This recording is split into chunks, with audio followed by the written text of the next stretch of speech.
la cha ze lo. Om tare tu re mama yur pune jana putim kuruso. Om tare tu re mama yur pune jana putim kuruso. Om tare tu re mama yur pune jana putim kuruso. Om tare tu re mama yur pune jana putim kuruso. Om tare tu re mama yur pune jana putim kuruso. Om tare tu re mama yur pune jana putim kuruso. Om tare tu re mama yur pune jana putim kuruso. Om tare tu re mama yur pune jana putim kuruso. Om tare tu re mama yur pune jana putim kuruso. Om tare tu re mama yur pune jana putim kuruso. Om tare tu re mama yur pune jana putim kuruso. Om tare tu re mama yur pune jana putim kuruso. Om tare tu re mama yur pune jana putim kuruso. Om tare tu re mama yur pune jana putim kuruso. Om tare tu re mama yur pune jana putim kuruso. Om tare tu re mama yur pune jana putim kuruso. Om tare tu re mama yur pune jana putim kuruso. Om tare tu re mama yur pune jana putim kuruso. Om tare tu re mama yur pune jana putim kuruso. Om tare tu re mama yur pune jana.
Hey, can you hear me okay?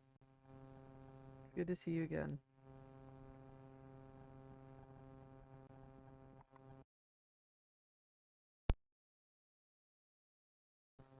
All right, we're finally back to the Voynich manuscript again after all this time.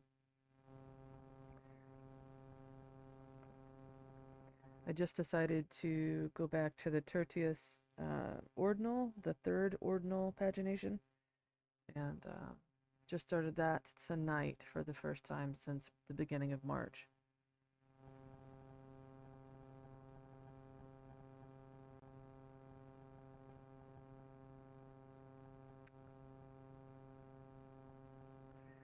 Let me know if the switching through tabs is running smoothly. It seems I've got a few skipped frames and it's hasn't quite fixed yet, but hopefully it adjusts.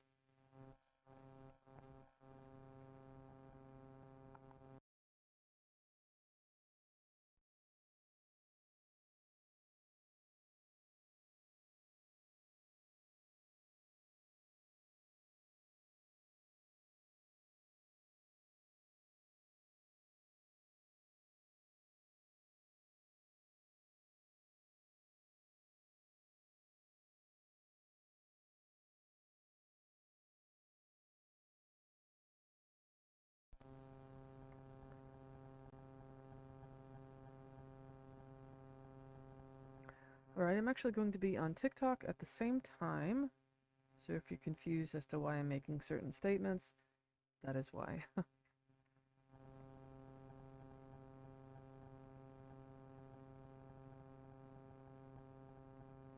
Alright, so even though I have done decipherment of the Manuscript, we're not going to really be talking about that tonight, but I'm more than happy to answer questions on that as well if need be.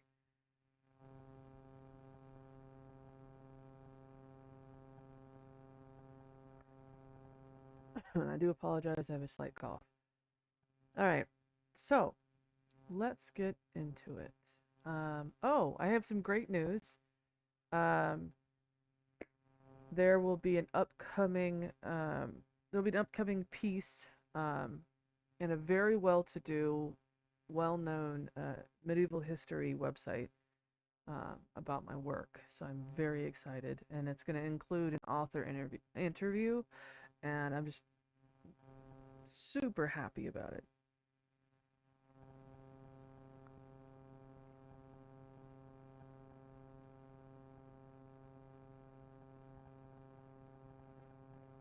Another cool thing is that my book is now featured in the National Security Agency's National Cryptologic Museum.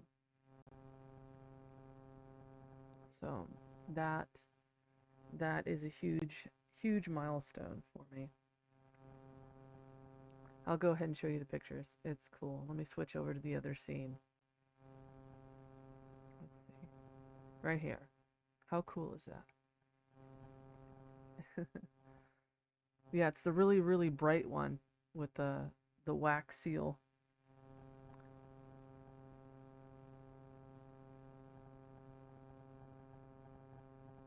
And you can actually, if you go, and I'll show you, if you go to the website, you can actually look it up, and there it is, and it's so neat. Right next to Yale's book. That's so cool.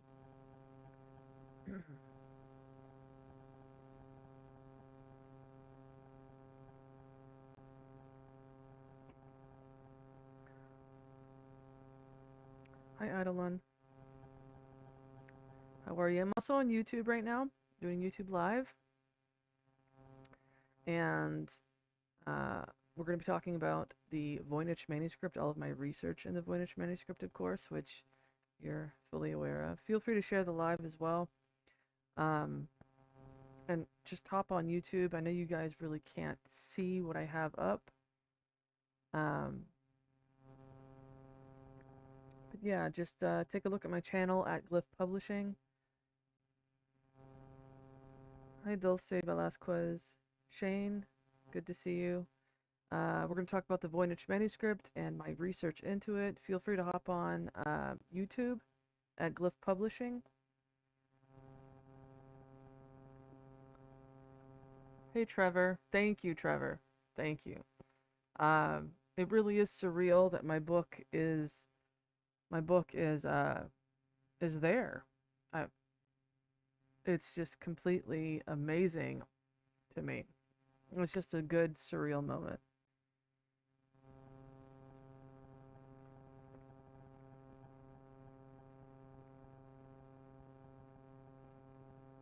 Hey guys, I'll see if I can. You know what? You guys can look at my screen. It may not be the greatest, but you guys on TikTok can at least see what I'm doing on YouTube Live. So I'm gonna put it on pause on TikTok and try to grab my little phone holder.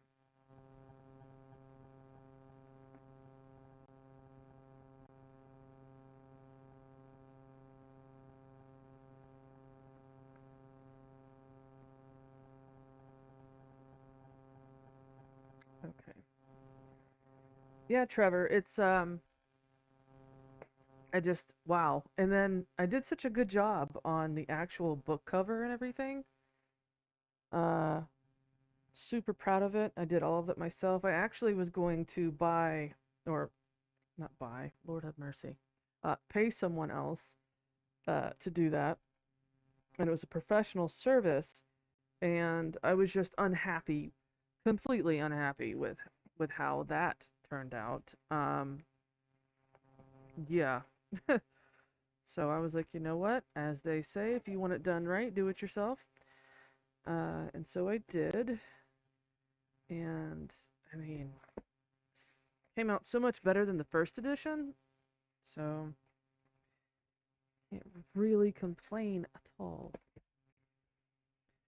Do apologize for the extra noise. I am looking for a little phone holder. Where are you?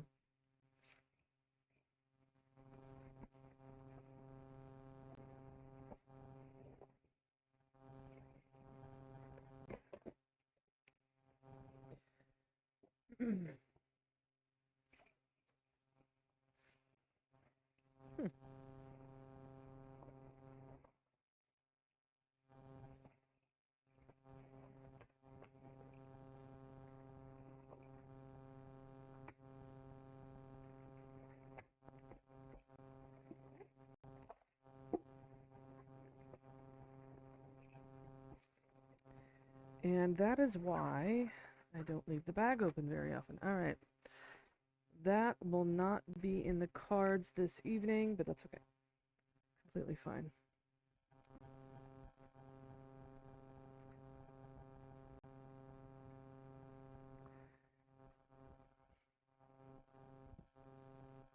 Is there anything that you guys want to talk about as far as the content for the live? Any specific questions you might have uh, concerning the Voynich manuscript that you are already aware of that you want answered?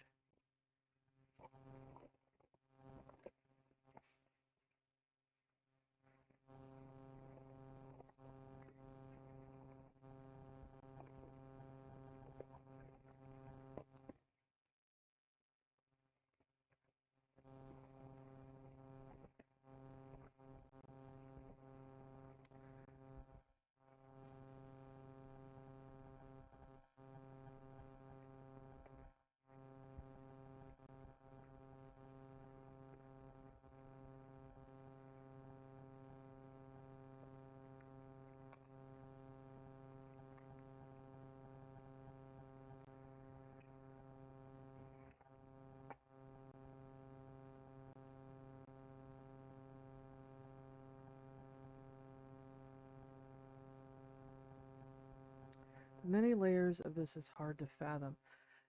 Yes, Trevor. There is so much. I've got so many different papers on the Voynich manuscript that I've had to really think about the content. Like, what am I trying to say? Where would this be better placed? Um, and I do that every single time I want to write something. Even something little. For example, on the celestial map. Um, and this is something that this information could have easily gone with the other paper about the former kingdom of Dali's Bai architecture, okay, BAI. Um, and it was just something that I didn't see until later, and that was a stupa on top of the spire. Uh, because you really have to zoom in to take a look at it. Thank God for high resolution scans. Uh, and it's I was like, oh, I could talk about that. Where am I going to put that? Okay, I could go back and edit it, or I could just write an entire different thing about stupas, and it's just where having to categorize everything is interesting. But yes, not just categorically, but the layers of meaning. It I haven't I haven't even gone through all the ordinals and everything yet. I've only have bits and pieces of it, and it's still coherent, and I'm still able to understand the overall gist, but there's all those beautiful details in there that I have yet to pull on those strings and all the way. And I just am so excited about it. Um, it's just amazing. I love it.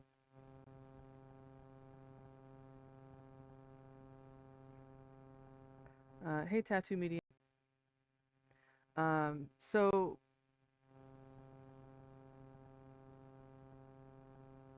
I'm thinking heavily. Sorry, long pause. Um,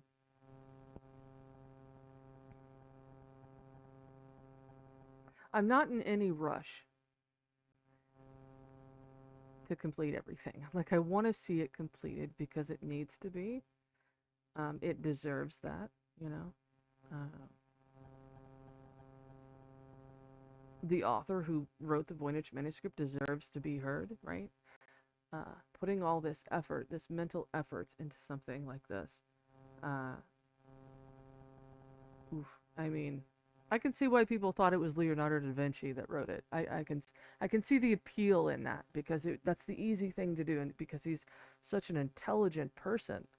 But there's more than just one intelligent person on the face of the planet. So, um, yeah, but wasn't the right time period. So.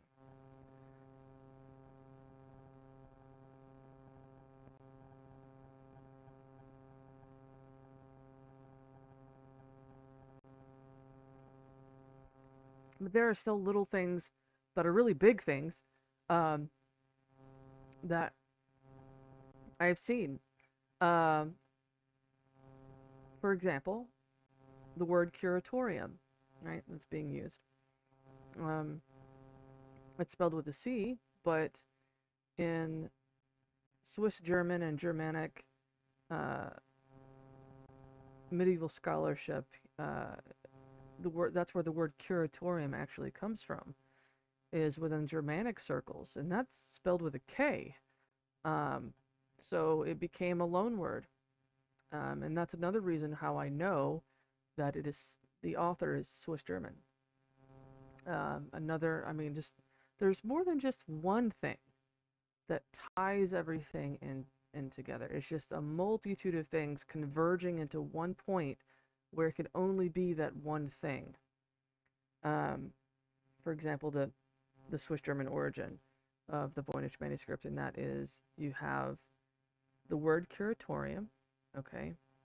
You have the scribal hand where there are no macrons, right? The lines above the letters, but a backwards flourish, like a little tail from the letter that goes above it. That acts as a macron, okay? That's very Swiss German.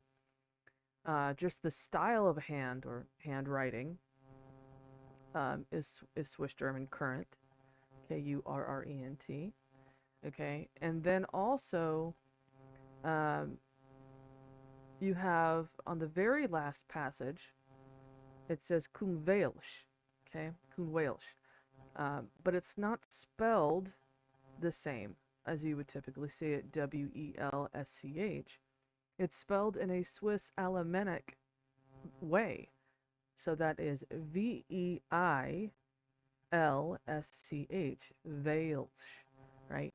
Cum Veilsch uberen, so neem gesmish. So that's a dead ringer. It's Swiss Alemannic German, and it's only from the area of Lake Constance, Thurgoe, the exact area that Clemens Specker is in. Another thing, what else? The visual aspect of the archer in the calendar section, right? The Folio annuus, as the author calls it. Uh, that the guy with the headgear, right? You've got the archer dressed up in typical headgear of the region that the author is familiar with, and he's wearing a chaperone, which is like a long uh, cloth that goes down into a tube in the back. It was like all the rage in the Kingdom of Burgundy in that area. So specific to that area. So you've got these different convergences, little tidbits of information. So there's no doubt that it's Swiss German in origin. So yes, your statement, sorry, brought me on a tangent. There's so many layers. You're right. Absolutely right, Trevor. Okay, so now that I'm on a tangent, let's get the tangent in a cohesive, chronological, semi-linear format. Hi, Jamie.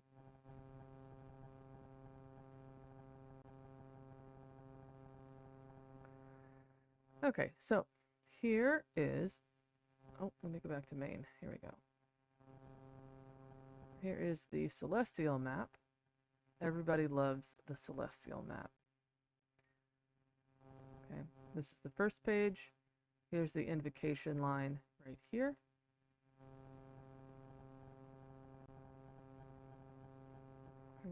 And you read it this direction. Boop. Right? It goes this way.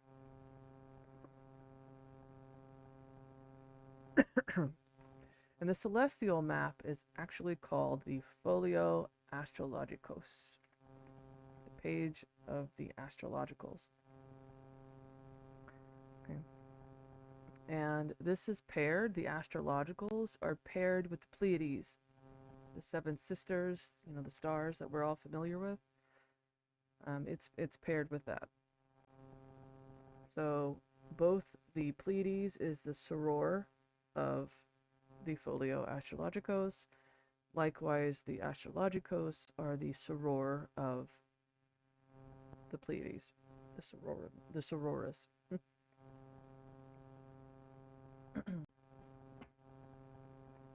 All right. So I'm having to hold my phone so TikTok can see what I'm talking about. Just bear with me. How do I flip this? There we go. Right? Flip. All right. It's a little 1990s, but we're going to make it work. I can't scroll in. What happened? I used to be able to. What? That is of the no bueno. Oh, well. All right. So this is the Voynich manuscript.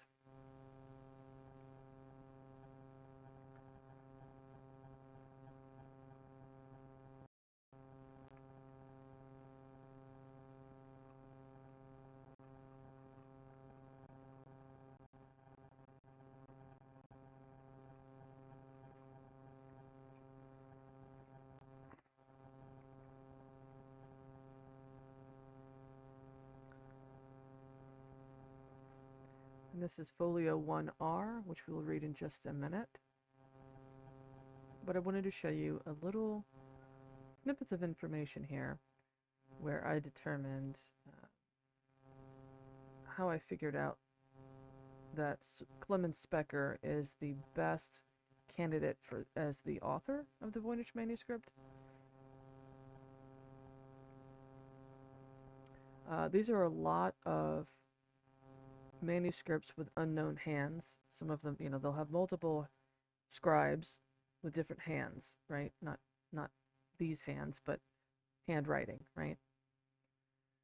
Some of them are unknown, uh, but they're from the same area of Clemens Becker's, uh, where he was born and raised, okay, in Solgen and Canton Thurgot of Switzerland, okay. But he lived for most of his adult life in Koningsveld Abbey in Canton Argot, Switzerland, in Windisch. Okay.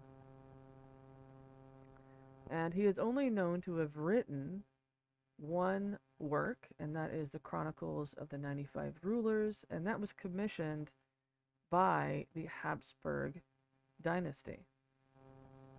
Um, with everything going on during that time frame, the Habsburgs were really concerned about losing knowledge of their history as a royal dynasty and a royal family. So they commissioned Clemens Becker to write about their own histories. Okay. Now, I thought that was odd because why would you just pick a random. Yes, he worked in, he lived and worked as a sacristan monk in Koningsveld Abbey, which they had built, right? Because their ancestral seat is in Switzerland, not in Austria. Um, you know, being the sacristan monk is not enough. It's not enough to have, you know, such a huge thing commissioned. Um, and the fact that he supposedly has only one work his entire life is weird. I don't believe that. Couldn't believe that for anything. So I started digging a little more, and his artwork is unique. It's very, very similar. Um, and the time frame of Clemens Specker's life really does match up with when he would have been gone, right? The time frame when the Voynich manuscript was written, when he would have come back, and in my belief, helped compile some of these other works around 1450. So all of it ties in extremely well uh, for the time period, for the style of writing. I mean, I even looked at the pagination here.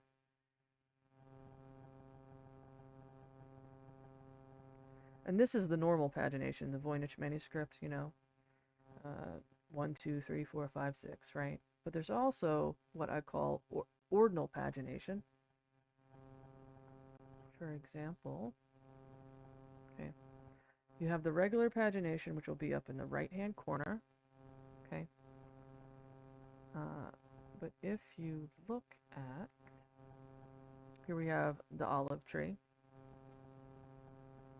Let me know if it doesn't come up quite well on the screen. Sometimes it does that. Let's see here. There. Okay, so we have the olive tree here, Olacheus. And I'm going to set it over to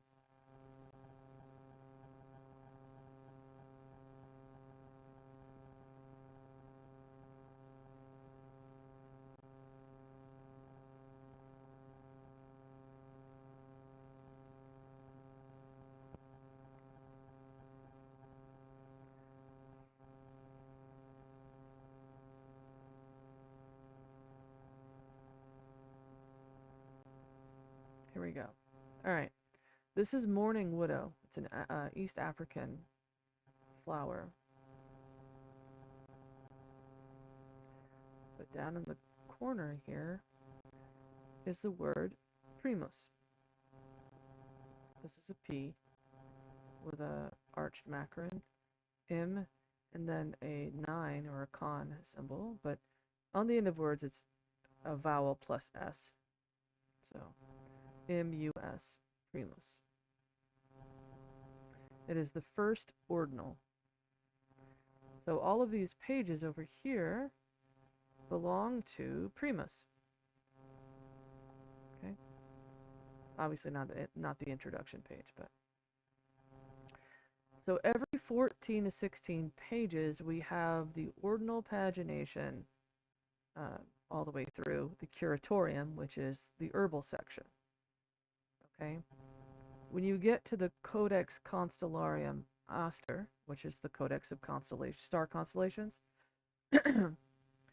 uh, it's less structured.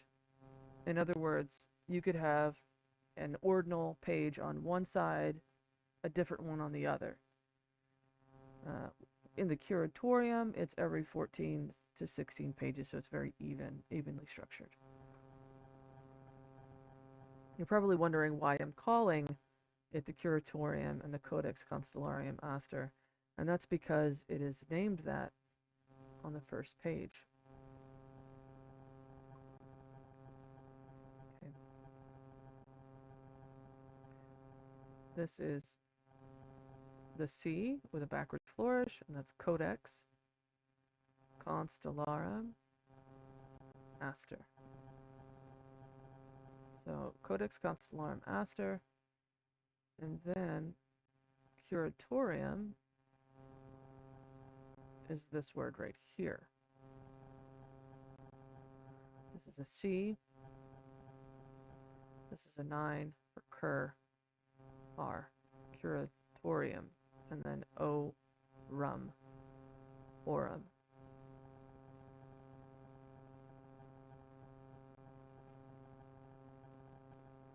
So he names the two sections in the first opening sentence, but he never names the actual name of the book until much, much later.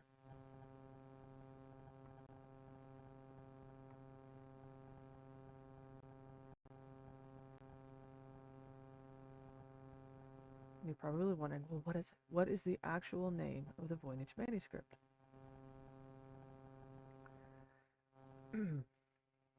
I wrote a short paper because it was just so exciting. I couldn't wait, and I didn't want to just insert it into the main book.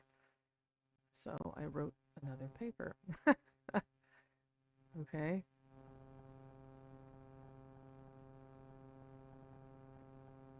And if you didn't see that quickly, then thank God.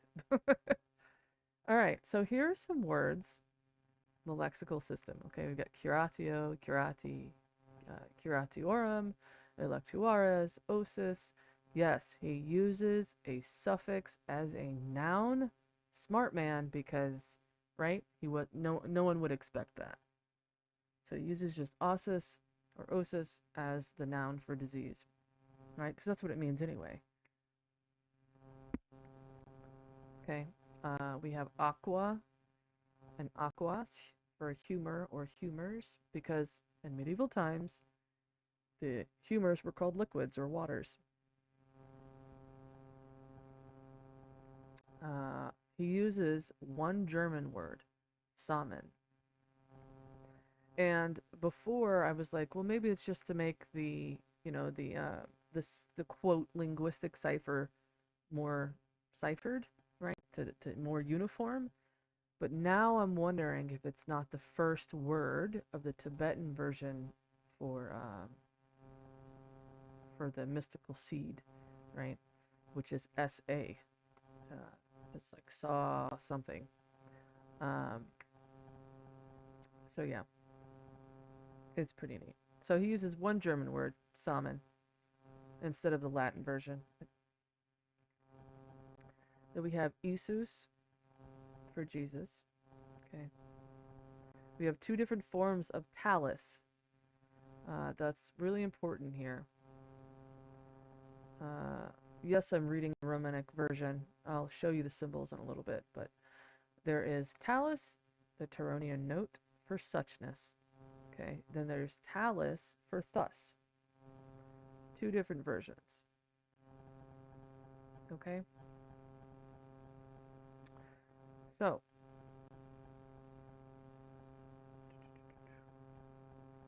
this is the translation of Folio 66R. Okay? This is where you see the name of the Voynich manuscript, written in what they call Tironian note. Tironian notes are used, it's like severe, extreme scribal abbreviation, similar to shorthand you use today in court or, secretary shorthand.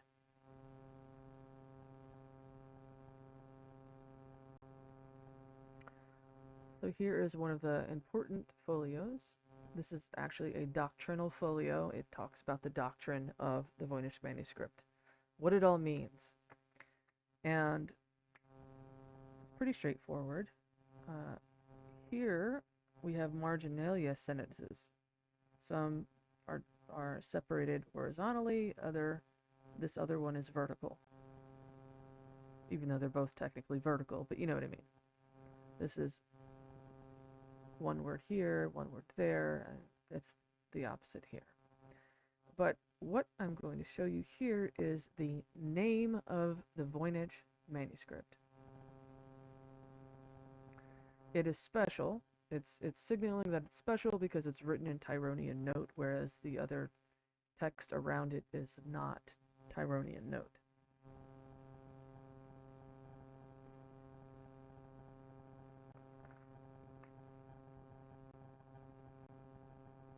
Right here is the name of the Voynich manuscript. This is the Tironian note for Liber, book, and this is the Tironian note for talus. Talus.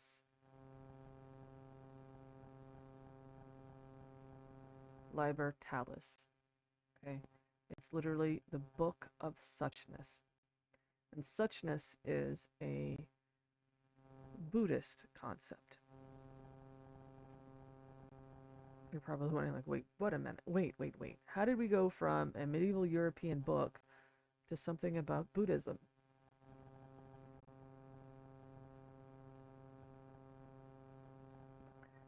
I'm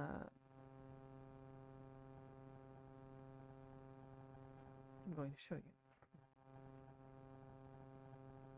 Here's some other texts that I found as I was studying the different hands between the Voynich manuscript and other texts.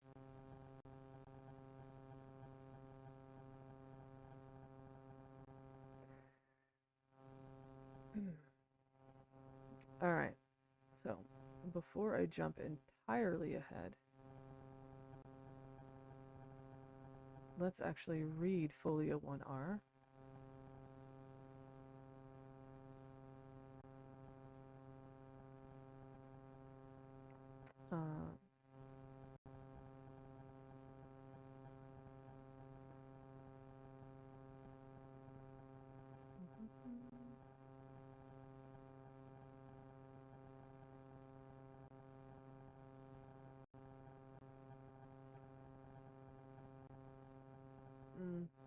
No, we're not.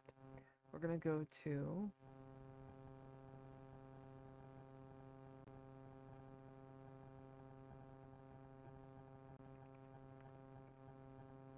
I think it's 216.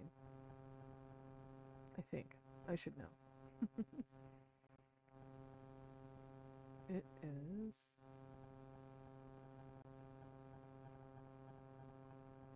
the cipher key. Now, I was just on my own table of contents, went by it, and did not bother to check the page number.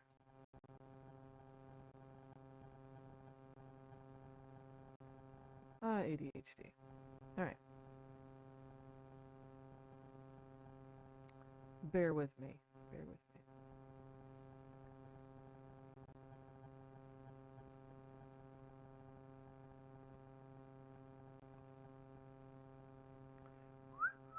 Alright.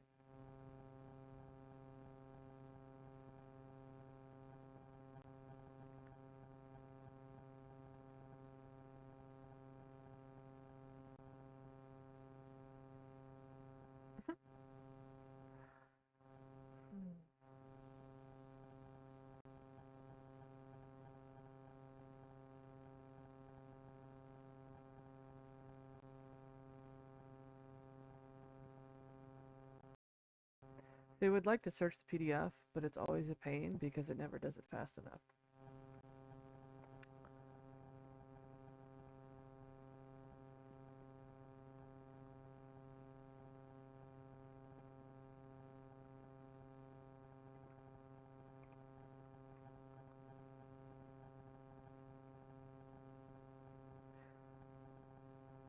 Thank you, Amber. I appreciate the likes. Thank you so much. Feel free to share the live as well. Really helps me out. All right, la la la. Note to self: write page numbers down before you go on live.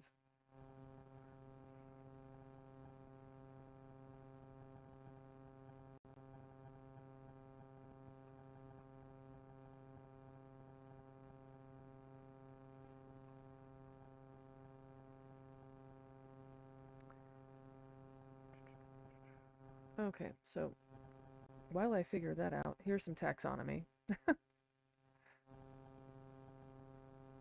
I do kind of sort of explain how why the plants look the way they do. He does have a method. It's a sloppy method, but it's still a good one, you know.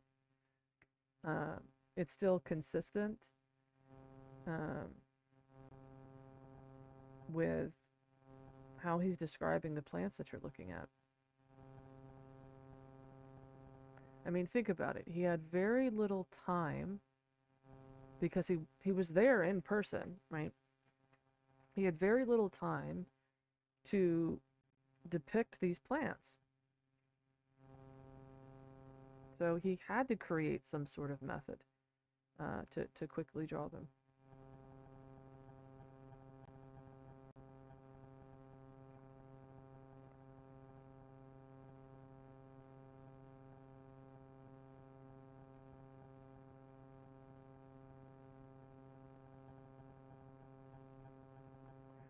I really think, oh.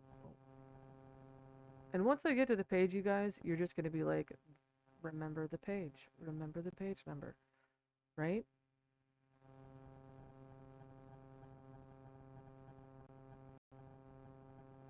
And I guess it must be at the very end because that would make sense, right? It's at the very end of the page. But you think I would have put it at the beginning.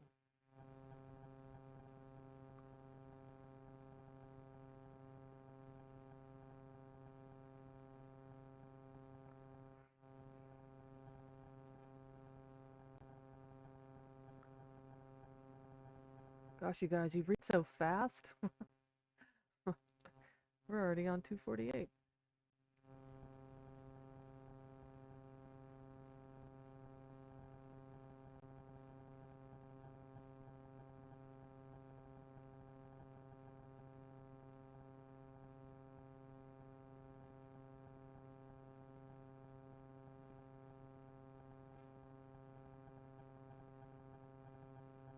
There we go. I did. I put it at the very end. Of course I did. All right, so here we are. The cipher key. I think on my next edition, I'm going to put this at the beginning because that would make sense.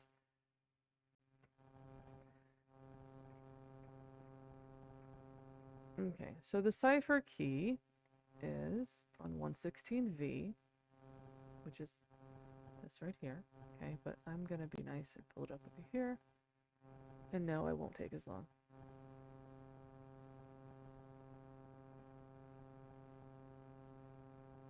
Right, and there it is. This tiny little passage. I did some neat little drawings over here on the side. Okay. This right here is German.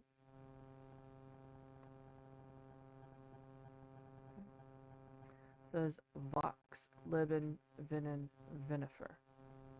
Okay, the wine-bearing vine. The word of life, the wine-bearing vine. This has just been a mess, okay?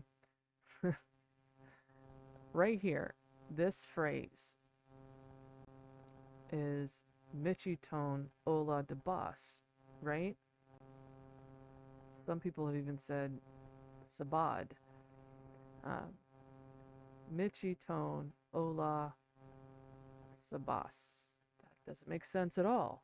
How is that a language? It is one.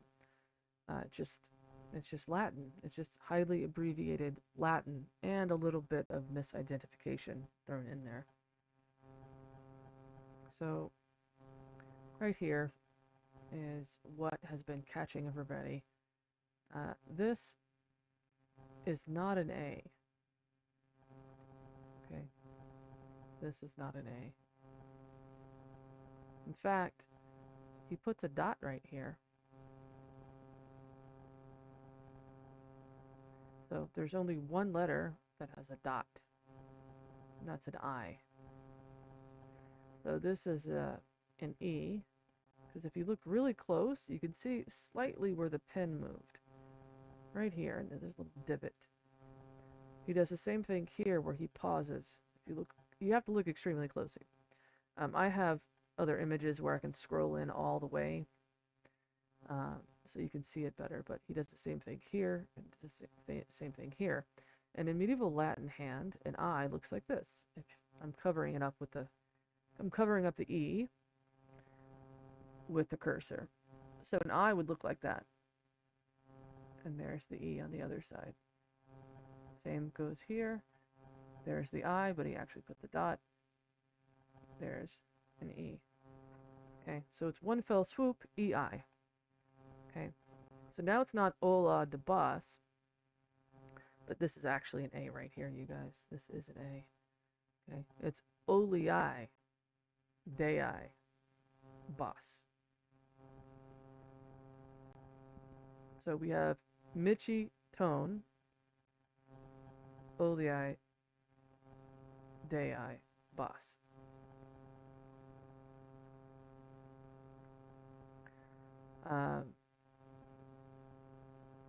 Yes. So this is Mihi tone, okay, Michi tone. Ton is its own abbreviation. Okay. So we just basically need to take this phrase and expand it. This is its own abbreviation, Bas.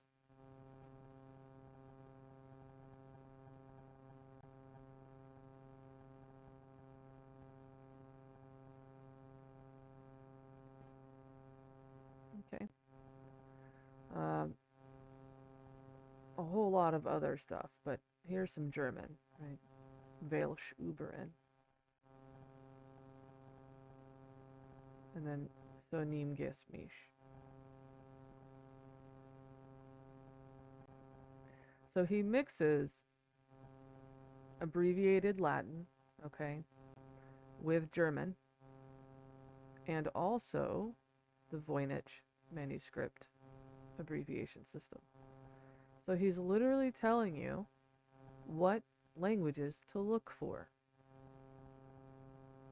Okay, he's telling you that German and Latin are the languages inside the Voynich manuscript.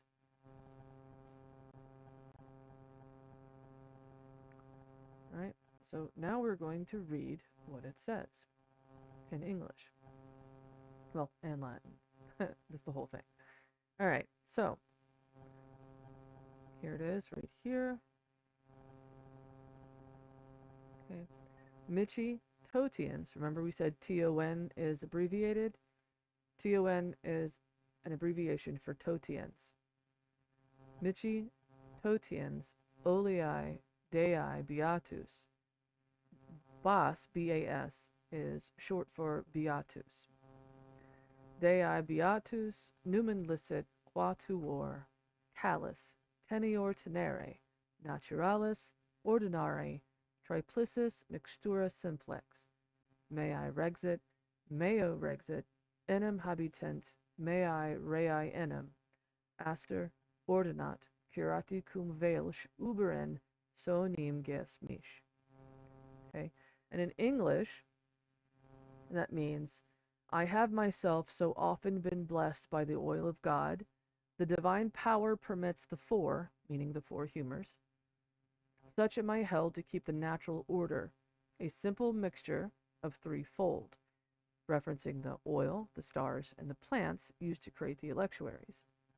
Okay, and he says, it ruled over mine, and it was ruled by my authority, for indeed let them live for the sake of my being. The star determines the cure with strange things beyond or from afar. so take my spirit.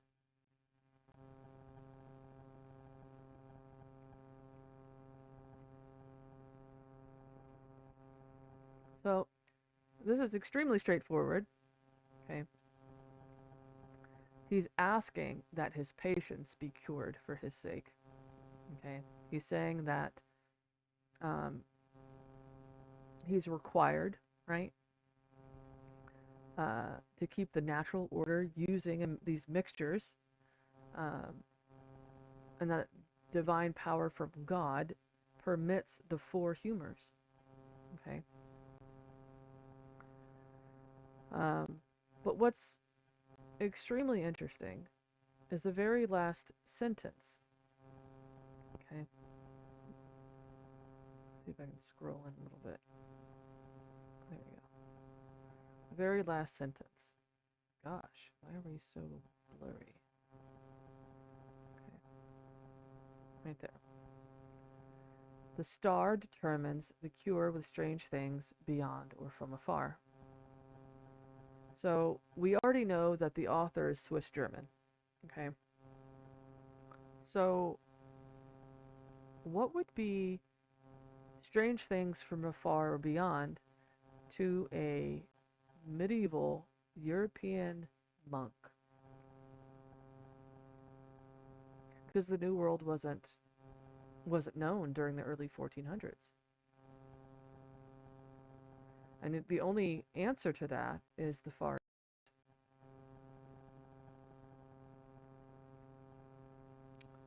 So now I knew to look toward the Far East, because at this point, when I actually translated or deciphered and then translated this passage, I had already identified 3 plants, and it just didn't dawn on me that all of them were from the Far East. I didn't put all those together for some weird reason, but and then it dawned on me, wait a minute. I identified star anise, then Chinese musa, and then peony orchid. And so all of those come from the Far East. And after that, it was just a lot easier to identify the plants. So now we know that it's Far Eastern, for the most part. You can actually see his travel route. Thank you, Amber. You can actually see his travel route that he took. And we'll get to that in a minute. Let's talk about the oils. Okay, the oils. I couldn't believe I didn't figure this out sooner, but the main oil that we're seeing here, all the green liquid, is oil. It's not water. Okay, it's not algae water like an algae bloom. None of that. This literally is olive oil. And these are olives being pressed. The oil is being pressed out, and you can see the seeds flowing out with the oil. And that's what that represents. These women are making olive oil. And every page that you see, the green liquid. They're not bathing, they're making the olive oil. Excuse me.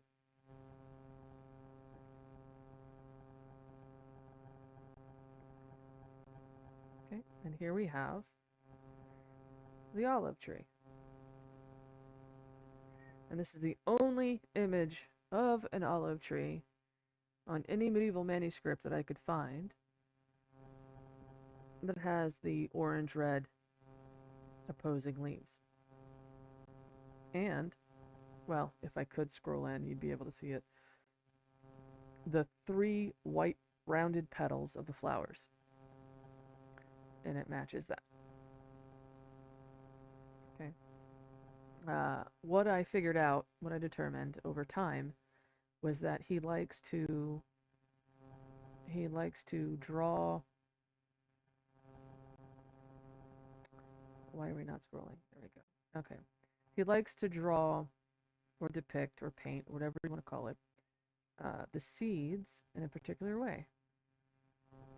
He'll either, this is a seed, he'll either make them brown or deep purpley blue, like indigo, or he'll just use dots for smaller seeds. So, okay. So that's the olive tree Olacheus, and I will show you the word Olacheus.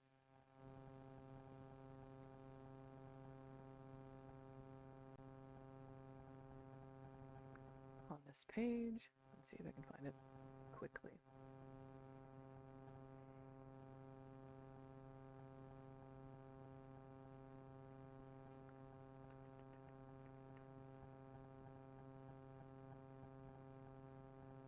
That's Olio.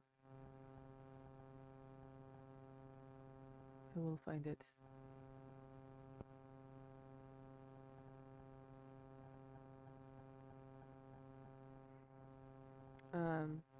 This was a eureka moment because it's pretty interesting because the way I like to decipher, I just kind of sound things out, you know? It sounds silly, but it actually works pretty well.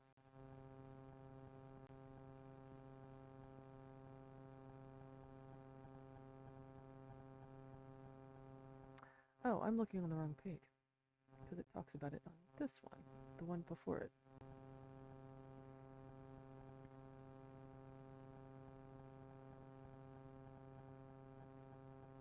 Here we go. Right here. Malicious. So this isn't obviously an O. Okay. This is an L with a crossed ascender.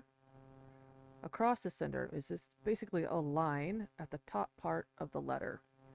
Okay, and it means there's a missing vowel on either side of the consonant. Okay, and then he uses this extra loop. It can either, this is and or, so it's and or what I'm about to say. It can be a loop to represent missing letters, but it can also be a letter itself, or both.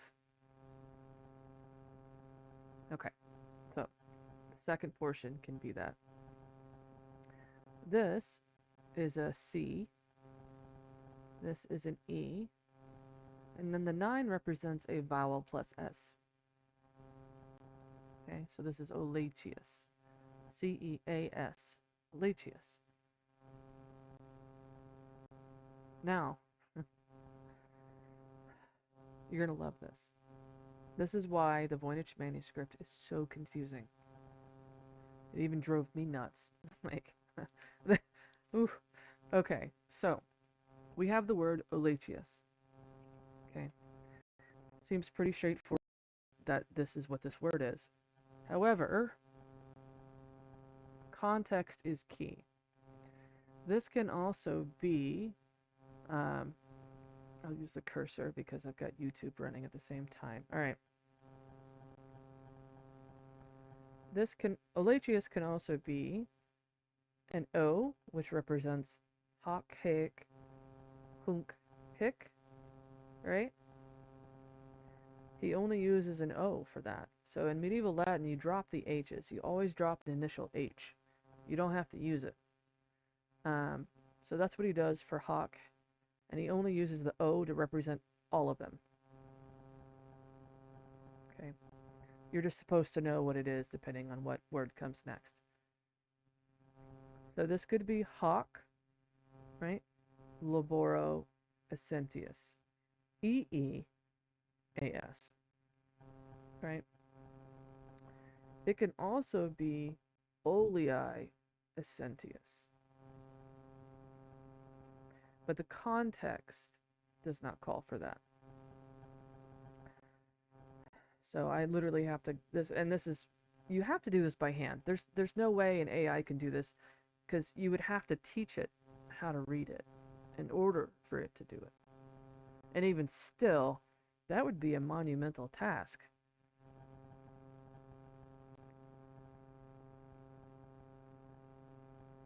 So you have to do this by hand.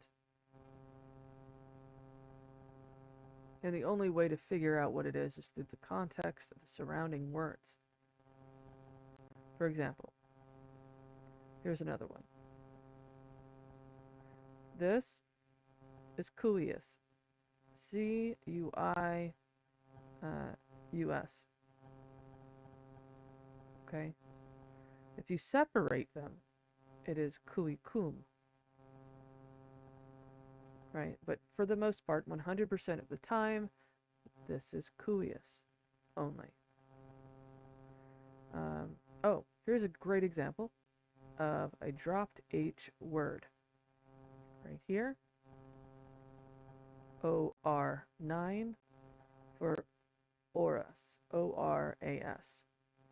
It means hours. The H is dropped. Otherwise, it would be H-O-R-A-S. Okay.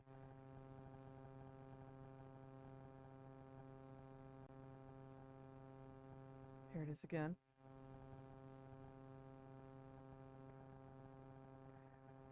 All right, so let's read what this page says. This is Folio 1R. Okay.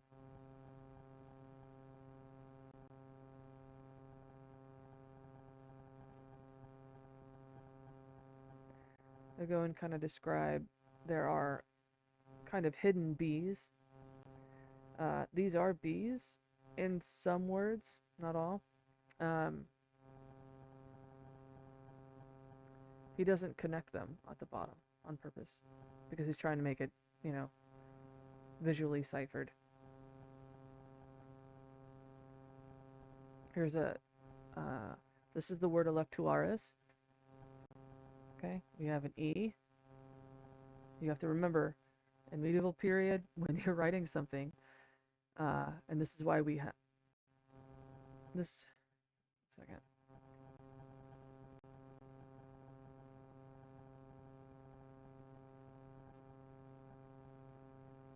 In the medieval period, this is why we have what they call minims, right? If you spell out the word minim, M-I-N-I-M, in medieval hand, it's hard to tell what's an M, what's an I, what's an N. It all looks the same, right? One giant wave. And so that's a known problem with scribal hand. You can't tell the difference between a C, an R, an E, an I, because when it's written fast and then together, right, it looks all the same. And he used this to his advantage when writing the script completely. It was so easy for him. He was like, okay, well, we all know that these letters look the same. I can get away with doing this, this, and this, and this.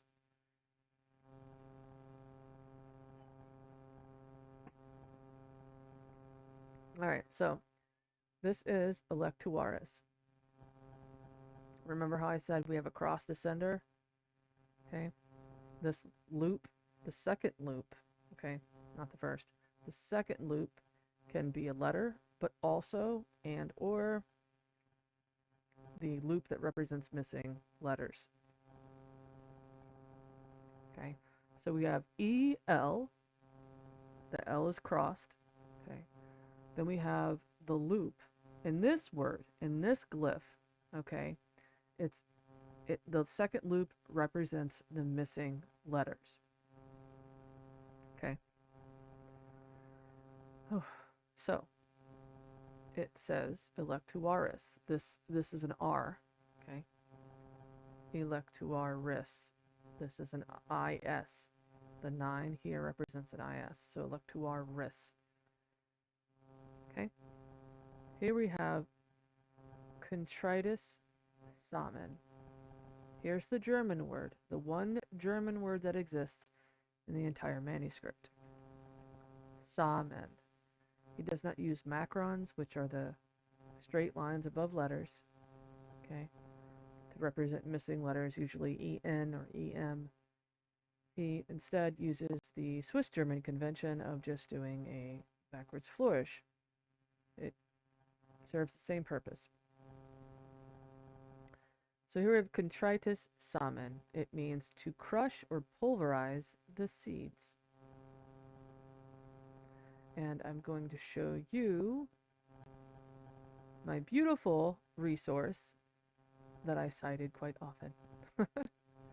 Capelli's Lexicon Abbreviaturarum. Okay. Love this. Great source. All right. So here we have the wonderful lexicon of Latin abbreviations. And the most important is this one. Let's see here. If I can get it zoomed in and centered, that would be great. Oops. All right, I don't think we're going to get extremely centered, but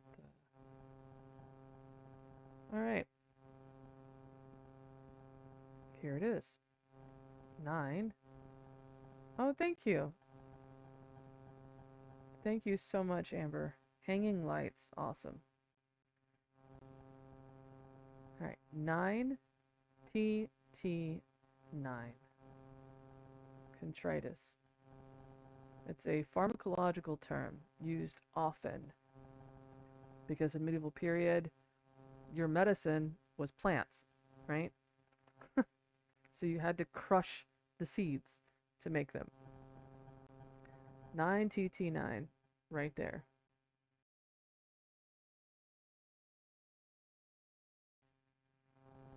So what he did was simple, and I'm sure, we modern cursive writers understand that if we want to write fast, you kind of have to have a little bit of leeway on how your letters work or written. And that is what he did. That's all he did. Okay. He just looped them quickly together. So that's 9TT9, and he just made loops for the double T.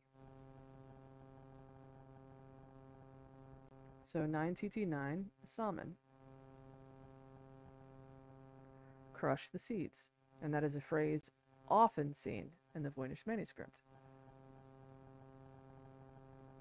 And again, here we have the same lexicon, but it was, I sourced it from online. It's really cool. You can go there. It's Ad Fontes, ADFONTES, Ad Fontes, or Capelli, CAPELLI.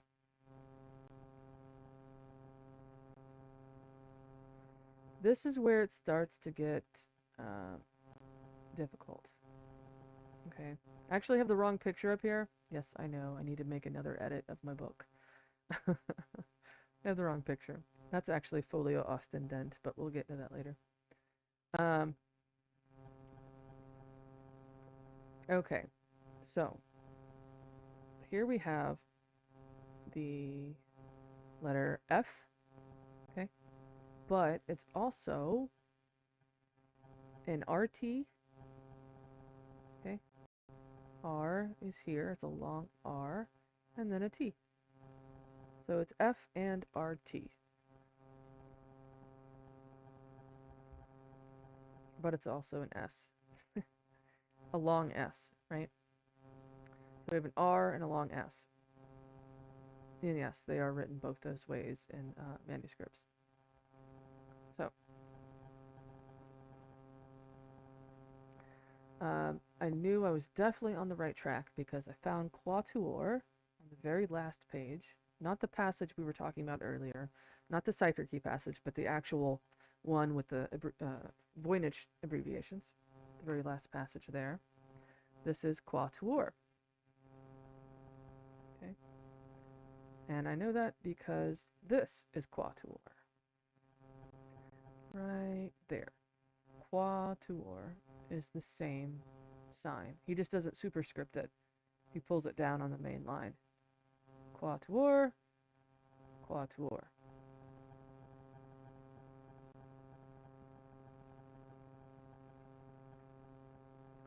which means four. Said, which is but, however, also, in addition, furthermore. It can mean two different ends of the spectrum there. Capelli actually talks about how said, although used to be set, over time it was corrupted to be said, and so instead of writing it as S7, it was written as S9. And so that's how I knew that this was said. Okay, and then let's go into the ligatures, which are these like compound letter signs. Excuse me. This is the known siglum for est. Okay, this is Capelli's lexicon, est. In E, then S, and then T, est. And I thought, wow, that looks really familiar. If I just mash this on the end, it would be est. I already know he makes extra loops to just make it easier to write stuff, so that really does look the same. And it is, because he puts the E on the tail end and just loops here so he doesn't have to lift the pen. So this is est.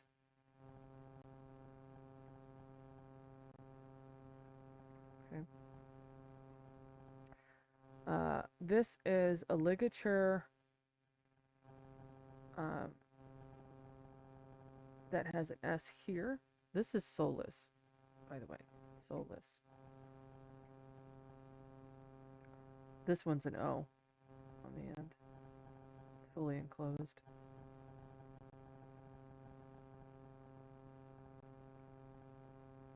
Sorry, not solus, sol. Excuse me. The cross descenders, which I discussed earlier, is what really helped with everything else, okay? Knowing that there's a vowel on either side, knowing that the loops represent missing letters, if not a T or an L, okay? That was a huge help in figuring it out. So we've got, on the double loops, we have la, al, le, el, il, li, ul, lu. So just put a vowel on either side of the L or T.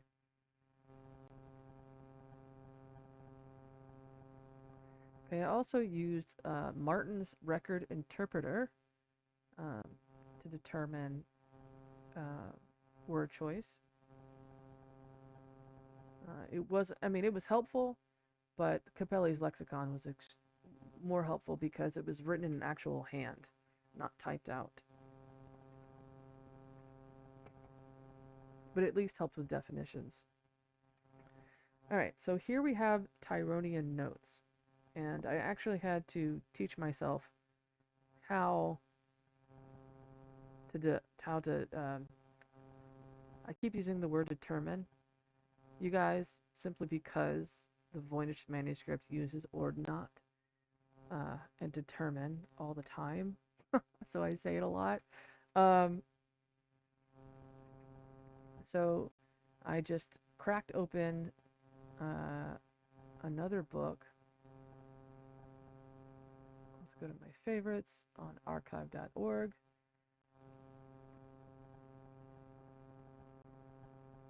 These are all, literally all the books. Well, there's some other books I read, but it's my collection on archive.org of all my reference material on deciphering the Voynich manuscript. And some for my other project for deciphering the Indescript. So we have a lot. Okay.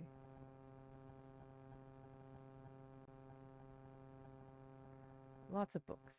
Just a lot. Got some from Sacrobosto, some unknown ones, just a whole bunch.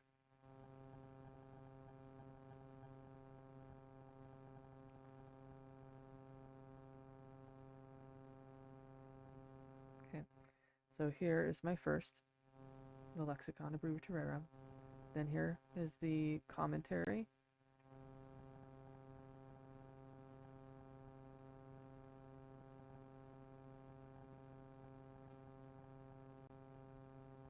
Okay, these are Tyronian notes. Or Tyronian, I say it different. People get so caught up because I'll sometimes switch from Voynich to Voynich. With my family, I say Voynich. They call me the Voynich Queen.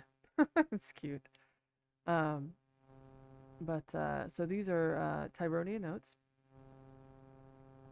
And you can begin to understand, if you study enough of them, the general idea of the direction of the lines and what they mean, just from comparison. And there's a lot. There's 391 pages in this book.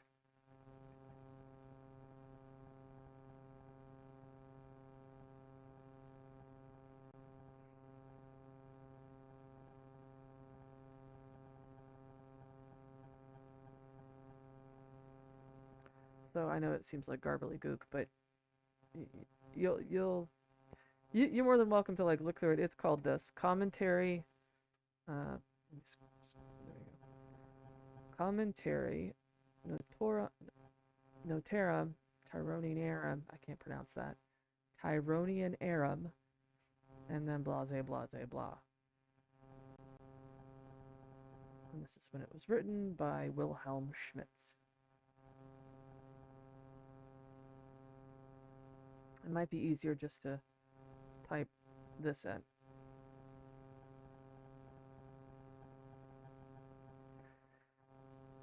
Okay, so you get the idea, right? This is what I used to decipher the Tyronian notes that exist on one of the very important roundels.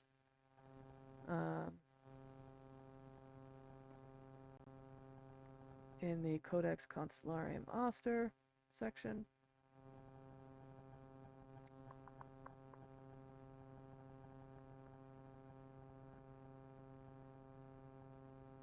Right here.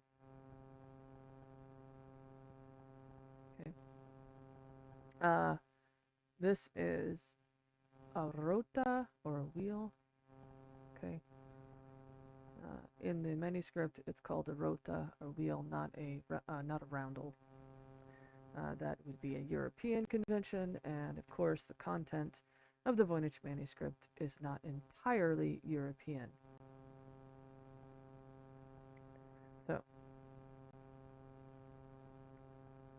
all the text around here has a lot of Tyronian notes. Right here. This is extremely important. These two right here. Okay.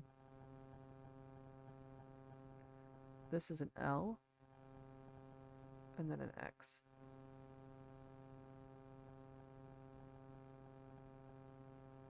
This is the sign for tempus. So this is tempus lex, the law of time. Okay.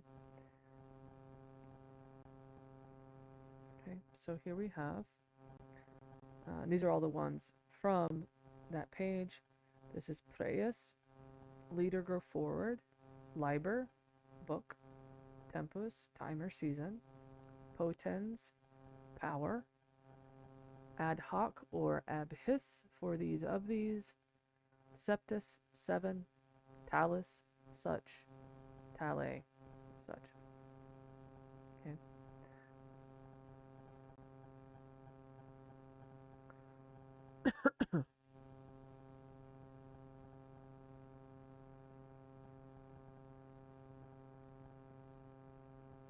All right, let's go into some plant IDs.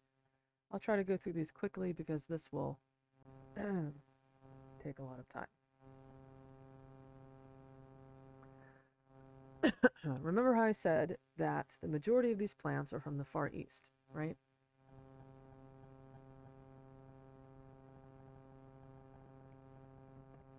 Oh, you're welcome, Amber. All right. So, the author of the Voynich manuscript, who I believe, strongly believe, is Clemens Specker of Koningsveld Abbey, and or Heinricus de Bacharach. Okay, you can also look up his strange manuscript drawings. Okay, it very well could be either or, but honestly, I believe it's Clemens Specker. But it wouldn't be out of the question if they both went together. I cannot find any other two people that would make the most sense. So, Clemens Specker would have to have traveled, right, a certain direction through specific countries to get to the Far East. So he did catalog these plants as he went along. Although I don't think he knew what he was getting himself into as he was doing so until later. All right, so here we have the olive tree. We already know that exists, right? This is Centaurea orientalis. Knapweed or Centaurea.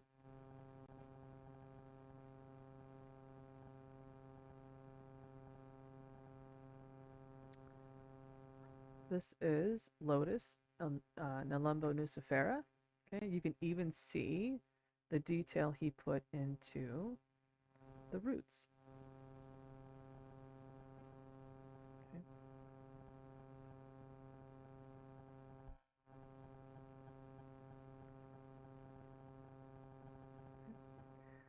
This is probably my all-time favorite. Okay, this is Catha edulis. It gets a bad rap, unfortunately, due to its recreational use. It's actually supposed to be religiously used in a sacred way, and not in the way it's currently being used. So, this is actually what I believe to be the original Zoroastrian Haoma plant and the sacred plant of Vedic religion, which is Soma. It's literally the same plant. I believe that this is the original identity of Haoma and Soma, which I write about extensively in my other book, The Sacred Mountain of Haoma and Soma, and you can find that on Amazon right now until I find an ISBN for it, of course, but then I'll expand.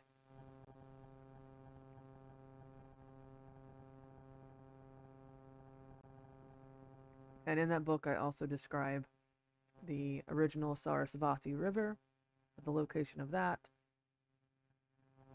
and of Mount Meru.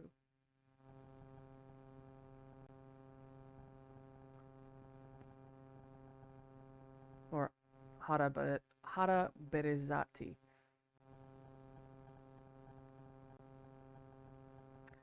I will be having another book out. It's in the extreme initial stages. It's called Eden Remembered, and I discuss how through linguistics and everything else that the original Garden of Eden is actually the Hindu Kush region.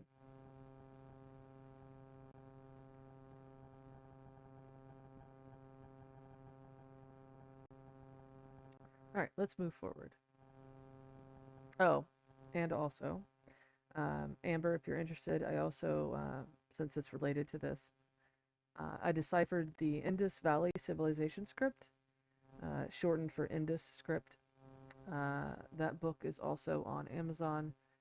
It's just a compilation of my academic articles, and that's called The Decipherment of the Indus Script. I do have other lives about that as well. I'll probably go on live tomorrow about that. But you're more than welcome to look at that as well. I think that is actually available for free to read on Kindle Unlimited.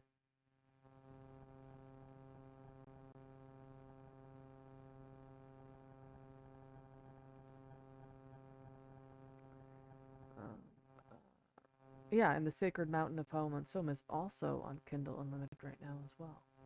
Yep. I'll probably be changing that shortly, so go ahead and pull it up and get to reading it before I change that. Excuse me. All right, so here we have Pleione Orchid.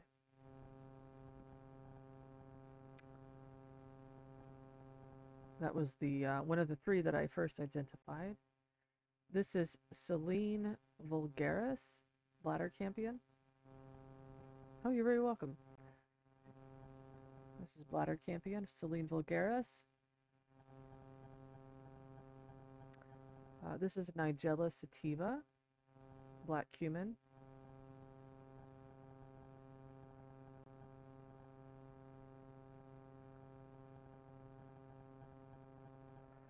This is a personal favorite of mine, just because I have experience with this plant.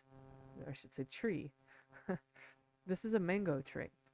I used to live in Panama between 94 and 96, and so I'm familiar with how the leaves look. They're like droopy looking, and before the mango exists, right? Before the mango fruit exists, there are these weird little green things that like sprout out, right?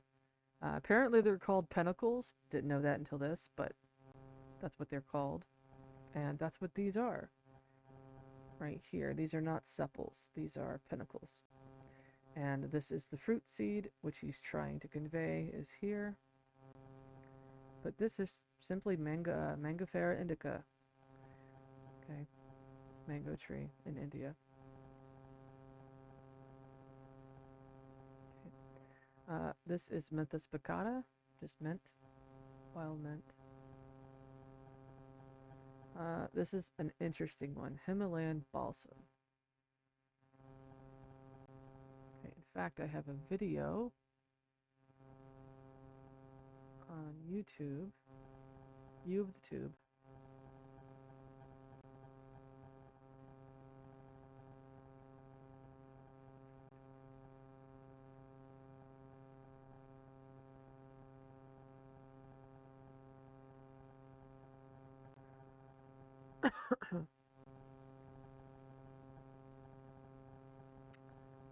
If, let's see, is it going to load? I've got too many tabs open, you guys.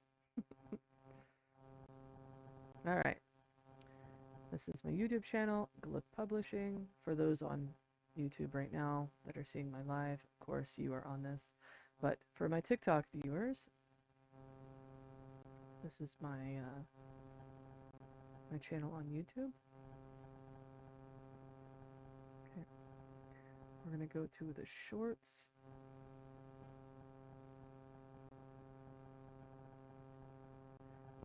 Okay, here's a bunch of my face. We don't need that.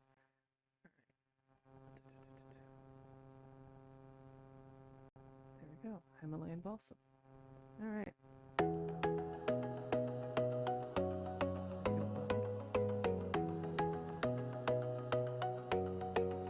Oh, that's weird. All right, hold on a minute. We're gonna refresh it.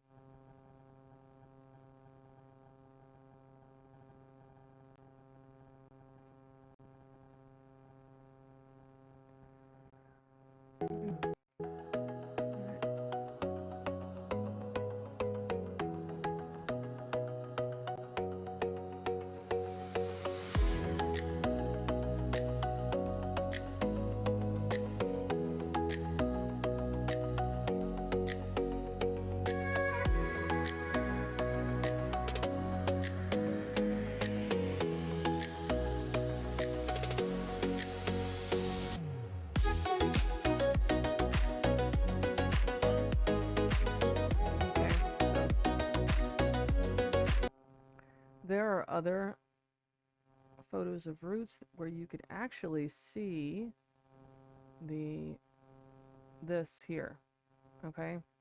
You can see the sections a lot better. And the roots do eventually turn beige. So they're not bright red. They're only bright red in the initial juvenile stage of the plant.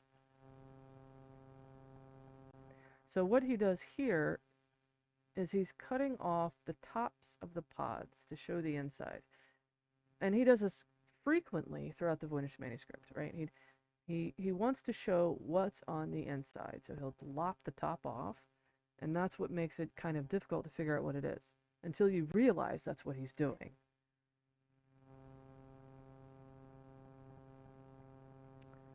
All right, so let's move forward. So this is easy. This is Echinops rytro or globe thistle. This one is another favorite of mine simply because it's unique in how he depicts it. This is actually an aerial view of the tree. And this is a common one. You'll see it in gardens all the time. Or front yards, I should say. This is Cordyline fruticosa. There's various colors of this plant. This one is the one with green on the bottom, and then red and white on the top. So you're literally looking at that. This is the crown of the plant. This is the bottom. So these are individual leaves. Green leaves on the bottom, white and red on the top with a little bit of green mixed in. And if you look at the roots of Cordyline fruticosa, they do split like this.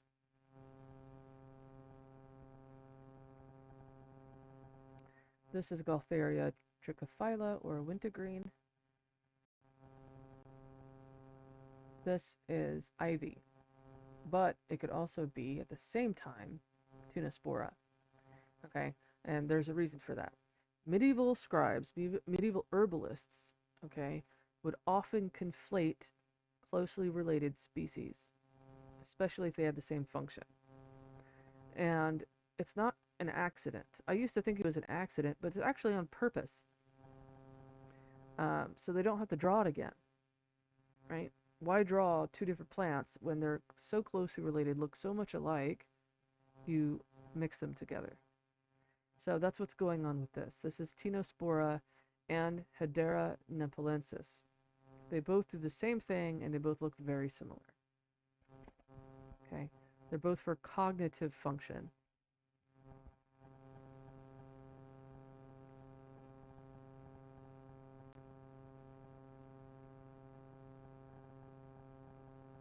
So this is an English ivy, although we have that everywhere, right? And this is the Nepalese version. And if you scroll in on the stipule, which is the actual weird little leaf that you're seeing underneath, you'll see a word.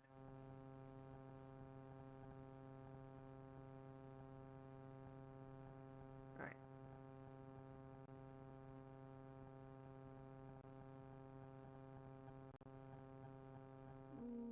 I don't know if you can see that, but this says Sophia. Right here.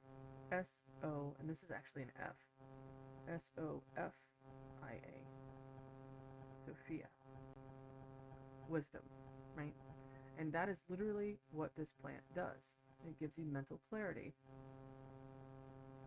And he would have already been familiar with ivy, Hedera, right? For that purpose already in Europe, for English ivy. So this one would have been known to him already.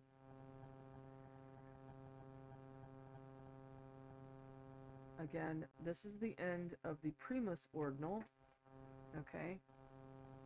When I say primus ordinal or ordinal, it is the section dealing with whatever we're dealing with, right?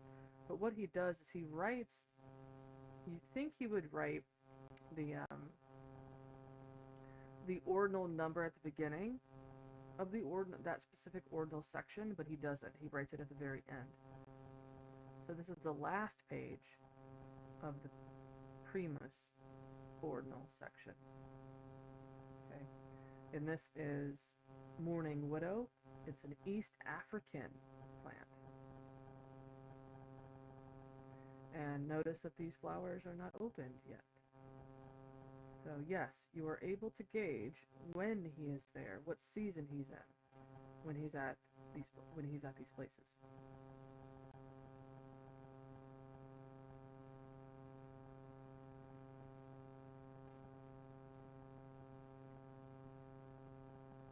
This is Chinese rhubarb. There's lots of rhubarb in here. There's also a lot of ginger in here as well. Chinese rhubarb.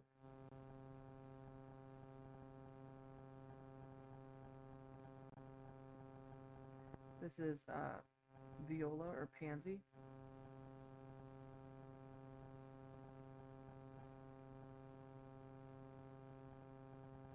This is sweet potato.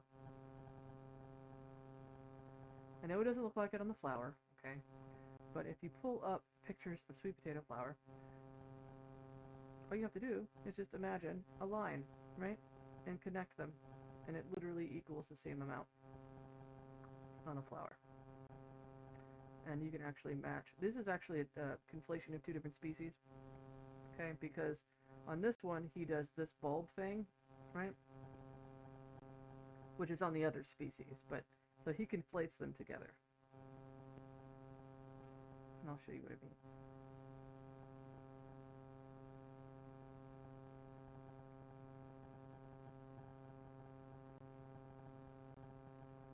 Alright, so you have two different closely related species, Dioscorea and Ipomia. Okay. So he conflates these two together. But it is a sweet potato. There you have the sweet potato down there.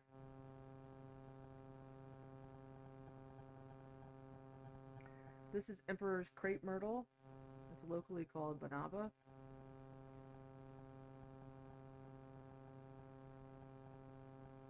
This, my gosh, is my favorite. My favorite. I thought this was broccoli at first, but that is too simplistic for this. Oh gosh, I didn't mean to miss your question.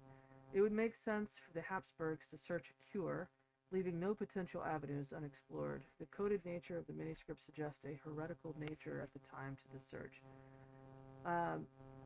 Oh yeah, a cure for their particular malady. I didn't say that right. Yeah.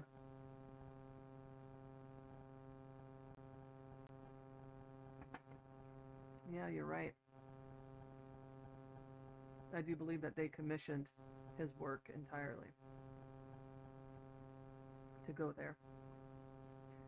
I mean, think about it. He would need to be able to cross different places and to have royal authority from his place of origin would help tremendously. And money, of course. It's not cheap to travel, so. So this is Petrocosmia. This is not broccoli.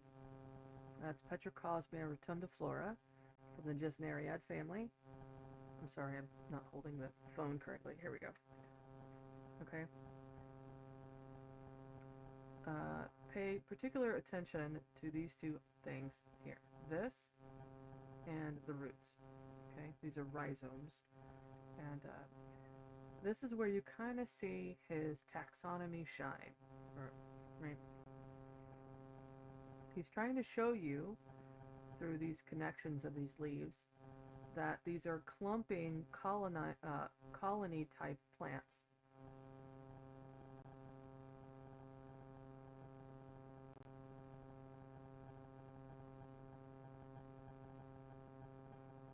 So that's what he's depicting. That's why he doesn't do anything without a purpose. So the purpose of these is to show that they are colonial, they clump together, right, in little colonies.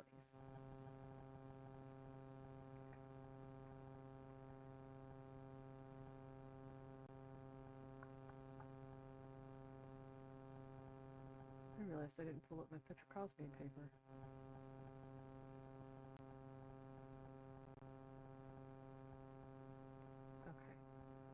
I'm going to do that really quick.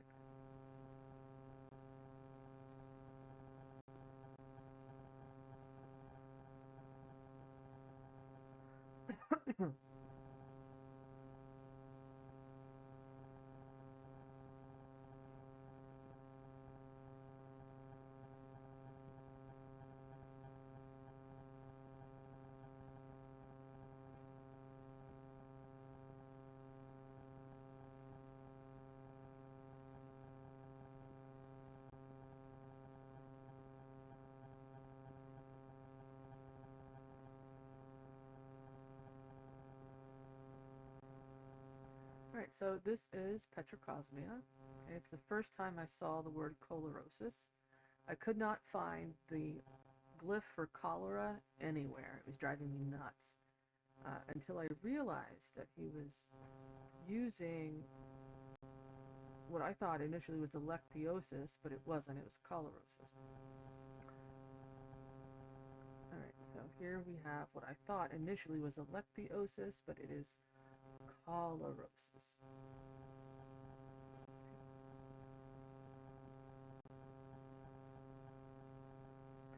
So this is the translation of that page. Okay.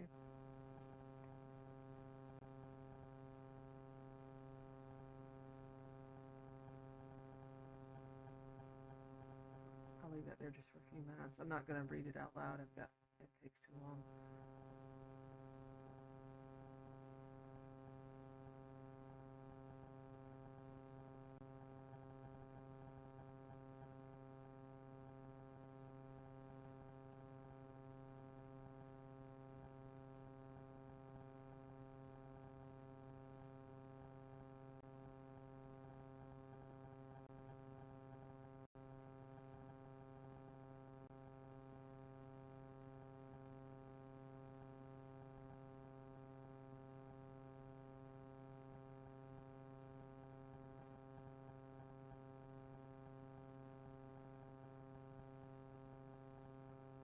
And so just a reminder, also, you see how it says sisters.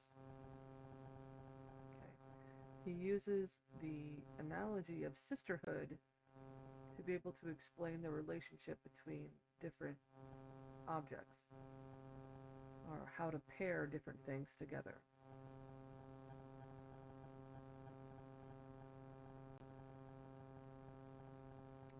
And I'm going to show you a little video here of Petrocosmia.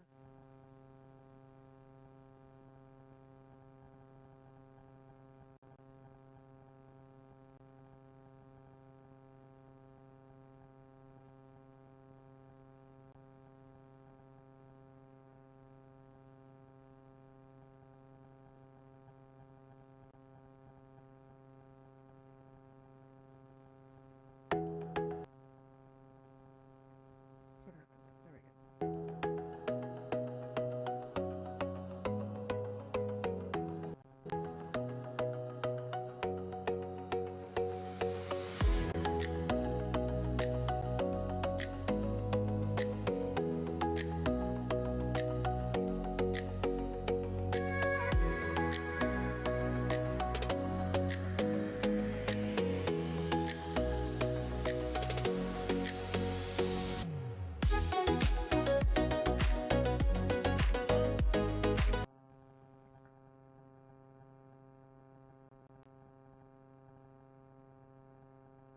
So you see the scaly rhizomes here on Petrocosmia.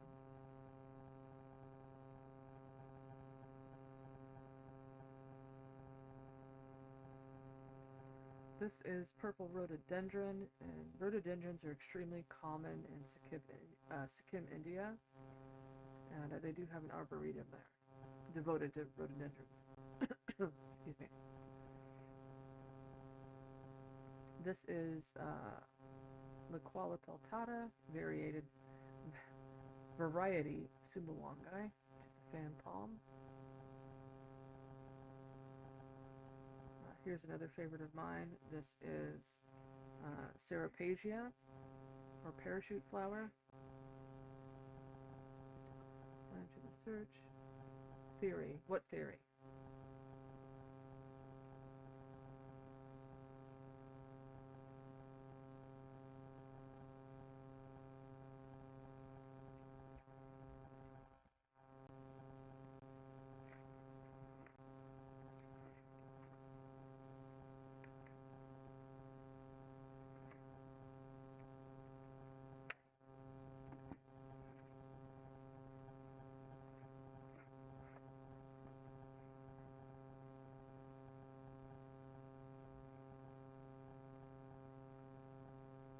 I missed what you said. It just says theory.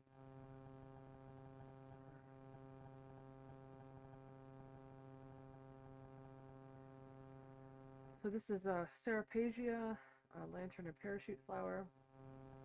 We have that here. Do I have it here?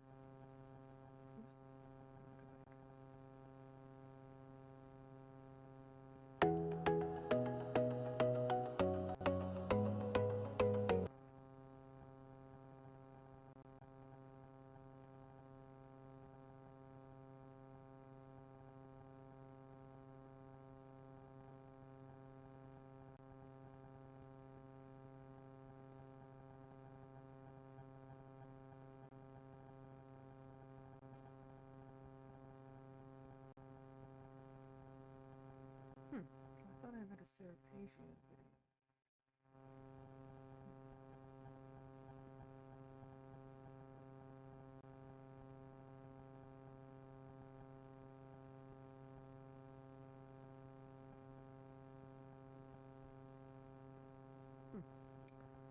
I guess I didn't, but that's okay. I have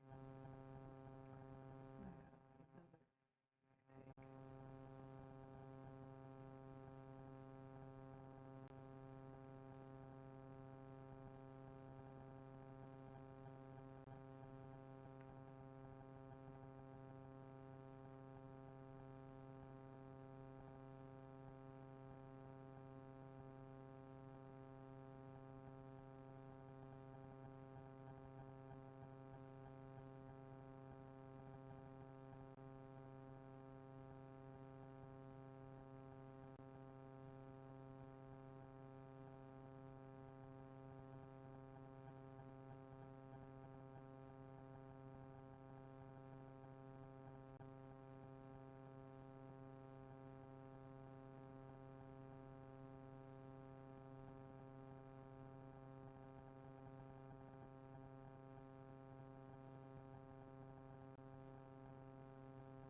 Alright, so this is Ceropagia. Okay.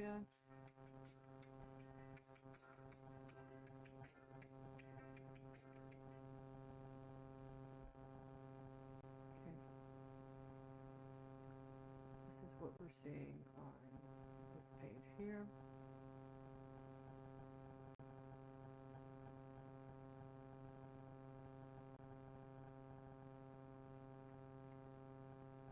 Here you can see the flowers, how they have this weird little umbral structure.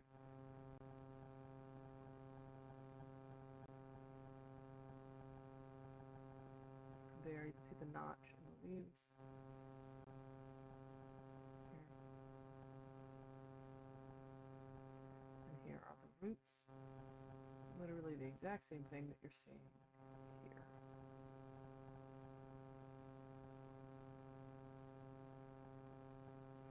This is Chinese artichoke.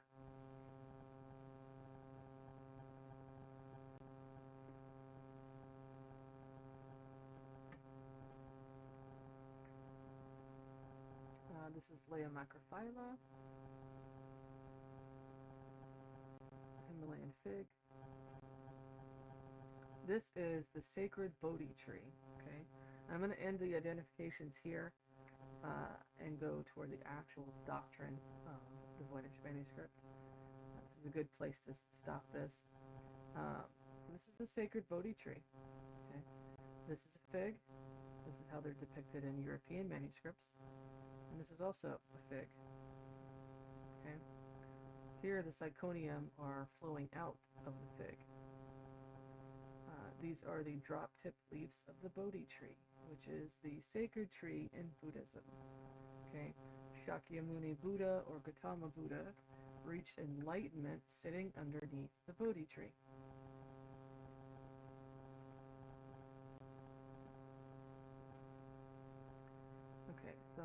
let's talk about more translation and understanding of the content.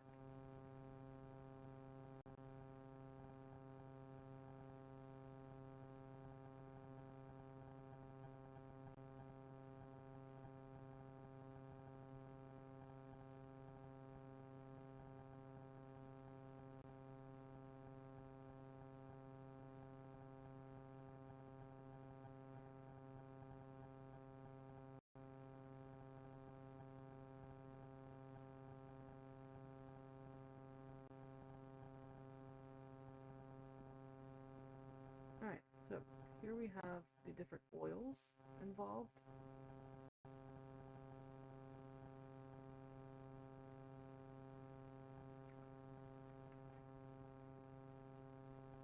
Yeah, so a part of it is, because during the, okay, so the area that he lived in, there was a lot of religious upheaval as it was, between Catholics and Protestants, but also from a gender perspective, okay? There's what they call the cult of the Myroblite, and there's different cults of Myroblites around the world in different religions, okay? It involves the divine feminine and the divine oil, okay? And within Christianity, it referenced the divine oil of Christ, right? Olive oil. Um, and the fons olei was supposed to be only uh, reminiscent of male divine figures. Okay, you know how the statues exude oil and things like that. But women started to want to be a part of this, you know, and that was the cult of the Myroblite, the divine feminine. And uh, the clergy at the time did not appreciate that, and so they were trying to dismantle the cult and bring women back into the patriarchal fold of Christianity, and that was very, very prevalent in the Swiss German area. Um, and so he already understood that concept and that conflict, but he was living. The author was of the Voynich was living and living a life under an abbess princess, sorry, an abbess princess, okay, who ran the monastery, okay. So he had to already look at a female representative church as his leader, you know. So he already had the understanding of the divine feminine, right?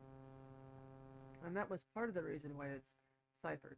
But honestly, it's more ciphered. The reason, the better reason behind it is because of the content um, from a Tibetan perspective.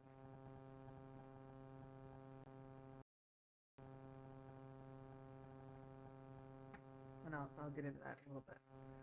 So here we have the 4 oils: clove oil, castor oil, anise oil, and olive oil.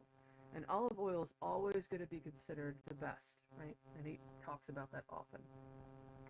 Okay. Sanguis is always the best of the humors, right? And so olive oil is associated with sanguis, anise, phlegma, castor, melancholia, and clove with cholera. Okay. And their associations with each zodiac. Okay. Here's the taxonomy of the plants. You've got roots, trunk, leaves, inflorescence or flowers, and then the fruit or the seed.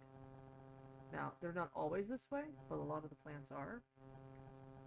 And that's why they look weird, because he's just depicting each section. That's its own category.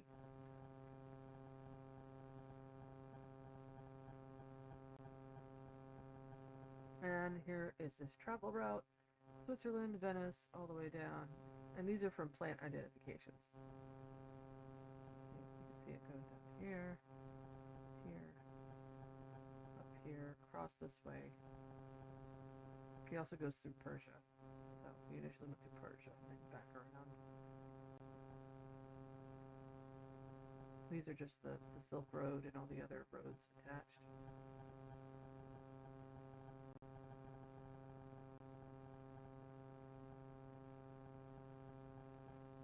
Here's the depiction of the Pleiades. Okay, this is Folio 68R. And let's go down to that one.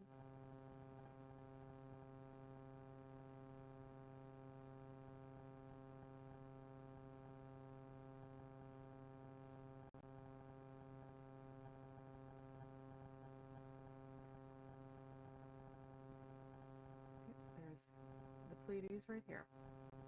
Everybody can recognize this right away. As did I, of course, and I looked at the attached label. Okay. So I knew this had to do something with 7 or sisters or something. When I first translated this, I've since changed my mind because from what I already know about this word here. Okay, but the terms are related anyway. So S-O. Okay, this is S-O. These are not D's. These are S's. Okay, it's a Germanic way of writing an S. S-O represents soror. Okay. In Capelli's lexicon, we have soror, S-O, and then sororum, and of course, our author does not use this version of rum. He uses the weird upside down looking fish thing. So this means sister. This is sister, this is of the sisters, or by or from the sister. And so that is the analogy he uses to describe the relationship of parts. So the sister of, Serapegia would be the oil, I don't know, clove, right? Do you see? So that's how he's able to pair things together. He just uses the analogy of sisterhood. Now, going back. This, I thought, was soror astris, which would have been fine. That would have made sense. Sister stars, right? Going further into this manuscript, way down at the bottom of the book, I realized that this is not astris, because I thought how weird. I'm like, why? He already uses aster and asteris and sidera and sideris. Why would he use astris? He doesn't. It was a mistake on my part because soror astris was one of the first things that I translated. It's actually soror astrologicos, the sister of the astrologicals. And this will make sense later on because in Tibetan Tantra, it discusses this a lot. Okay? And later on in the celestial map, you'll see the words astrologicos, astrologicorum. And so the stem of this word is aster, so astrologicos. Makes sense.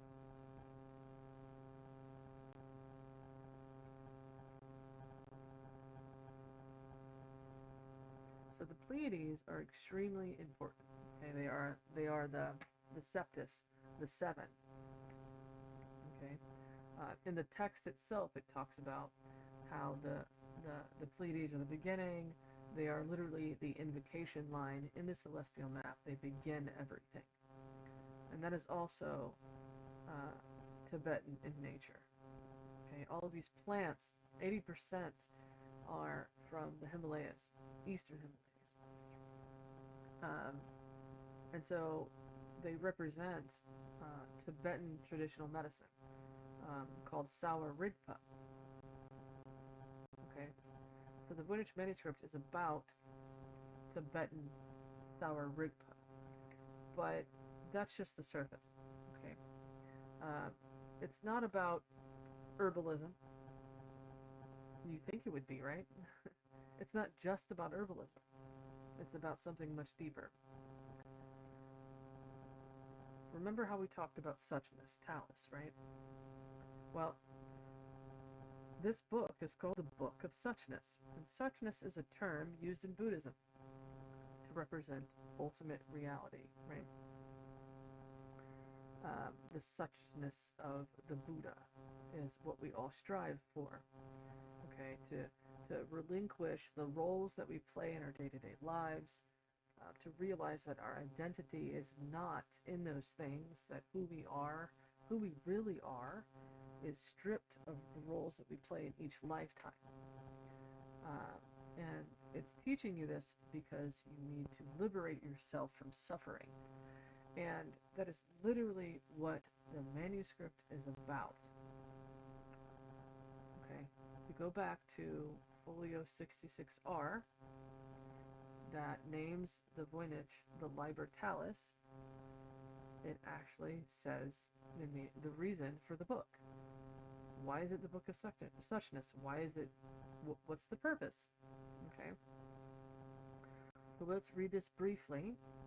All right, it says, I'm going to read it in English, all right, otherwise it would take too long. It says, truly the astrologicals, truly the humor, truly the four. The astrologicals are made of these, or by these, or from these, it can be either of those, and by the humors whose cause are the qualities, right? Hot, dry, cold, wet, warm, all those things are the qualities of the humors. It is permitted for the astrologicals' work to be with the constellations, with the sisters, and with the cause that are of the stars, the cause of them being the star humor. With this and the cures, since this is permitted, the Book of Suchness. Every year they are the cures, since the elixir is permitted. With this they are indeed the elixir of Christ, directed toward the labor of suchness. This comes from these by which the work is done. This is suchness, thus they are. Okay, talking about the labor, the work of suchness. The astrologicals, again, are the circles on the celestial map, on 116b. Sorry, not 116b. That's the last page.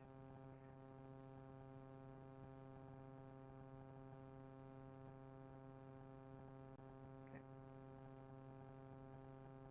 So each individual circle is the astrologico. So this entire page, fold out, is the Folio Astrologicos.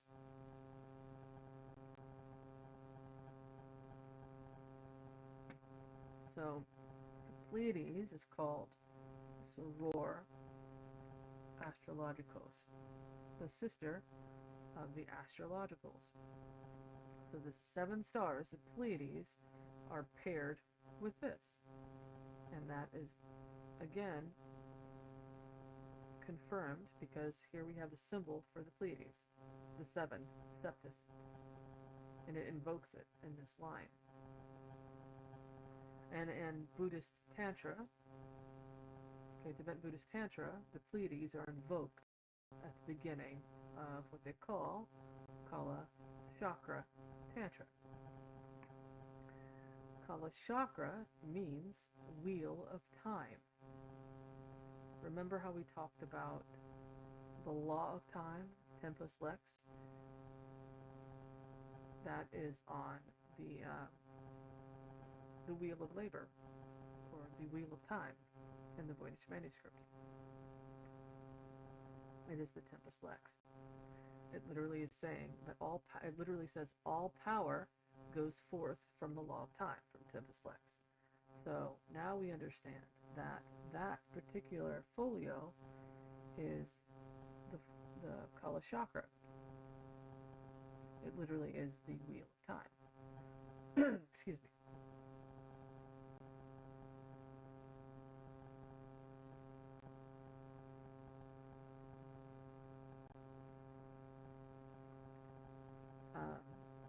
Excuse me. All right, so everyone following? All right, so we're getting into from Sour Rikpa, which is the basic herbal remedy aspect to Kala Chakra Tantra, which is the highest form of Tantra or just any knowledge in Tibetan Buddhism. You have to go through the initial refuge vow, then Bodhisattva vow. You have to go through all these vows, all these steps of learning, and then Kala Chakra is like the pinnacle, okay? It's very, very detailed, very deep information. In fact, the Dalai Lama is the ultimate Kala Chakra master. I saw an article where he was doing the Kala Chakra dances, which I thought was cool. But I did send him my research for his 90th birthday, which was neat.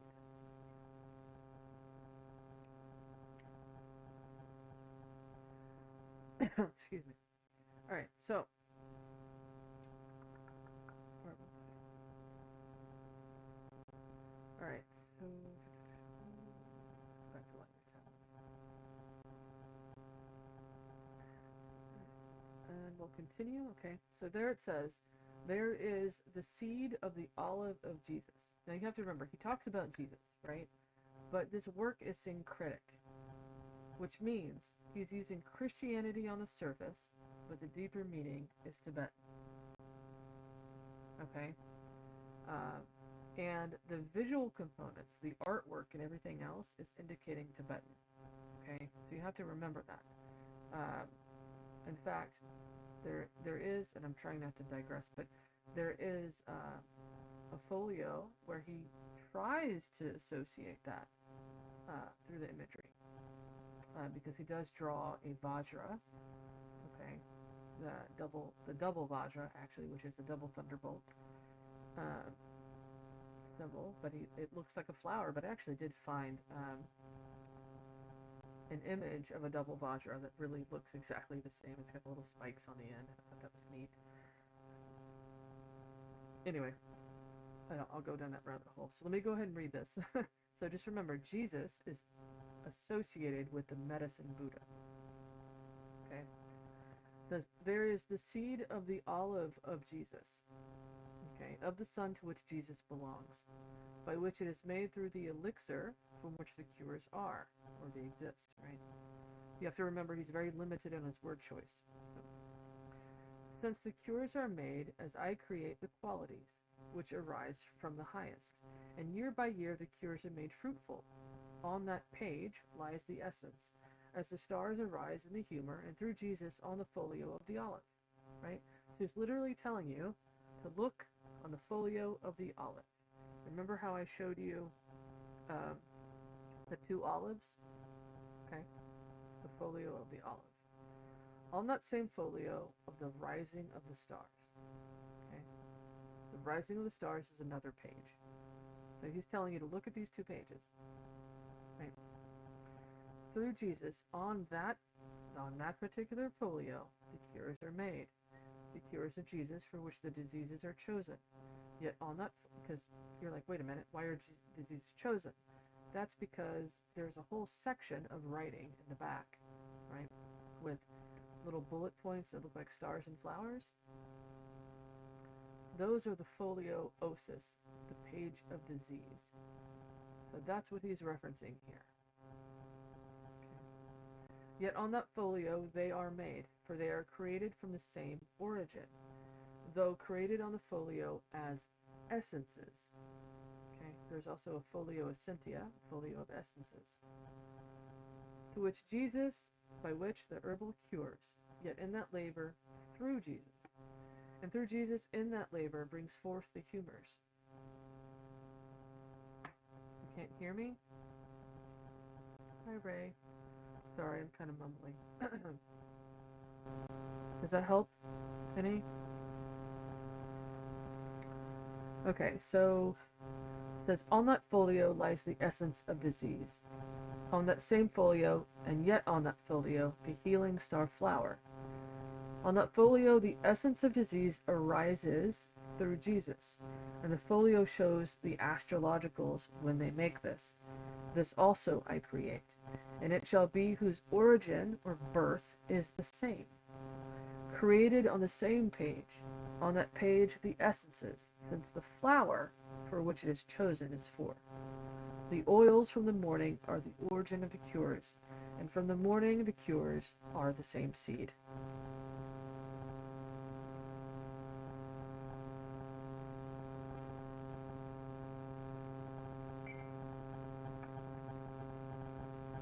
It says, I labor these celestial essences from the sister page. Remember we said sister represents how something is paired together. Okay. From the sister page, the essence of disease, and on the page also this page of cures. Those are permitted at dawn. The blood, okay, is made from the rising stars, the birth star. There the flower of cures is created, the electuaries of the highest humor. The cures of Jesus, through whom the elements, indeed the cures, show the curing or the healing. Okay. The page of the surrounding pathways, here's the important part, right here. The page of the surrounding pathways. This is what he is describing. He is talking about the pathways on the celestial map. Okay? I don't know Buddha. You don't know the Buddha? I'm sorry. Buddha's awesome. Okay. The page of the surrounding pathways. The celestial map has pathways. Here, here, all the way around, connecting every astrological. Okay? And that is what he's referencing. The page of the surrounding pathways through whom the herbal stars exist. It orders or arranges or governs the cures. Okay? That should say cures with an S, not cured. The cures show the humor. The curatorium, remember the herbal section?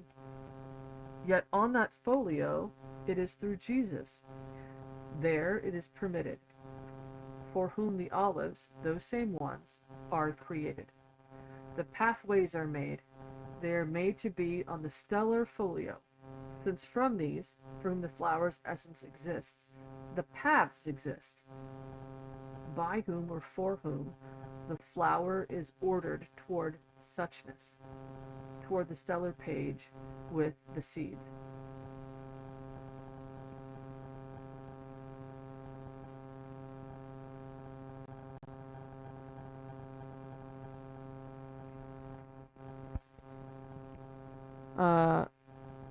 Too low, too much interference. Okay, if there's a problem, just let me know. Just be polite about it. I'm more than happy to try to check. I might have fixed it. Let me know.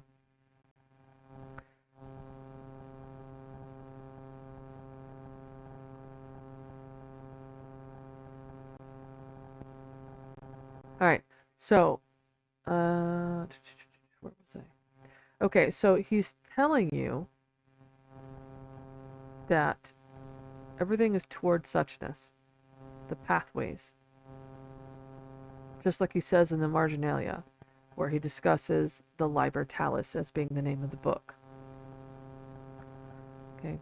It is for whom the curatorium alone is permitted to order or to arrange the seed, right? In that labor, the star, the oil, and the humor are ordered or arranged. It is permitted. So now he's describing what is permitted. There are certain times in which these processes are only allowed to occur. That is licit, L-I-C-E-T, permitted. Okay? So you can't just do whatever you want. It has to follow a specific process. Okay? It says, for Jesus. For whom Jesus? The stars. Okay? Or by whom Jesus? The stars. This is the blood of the Son. Right?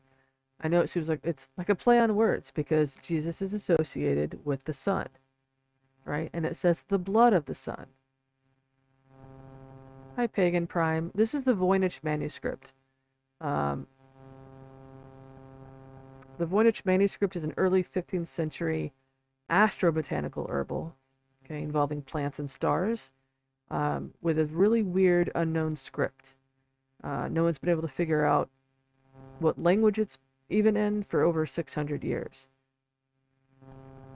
And it's got weird figures and all kinds of weird tubes, like just really strange things.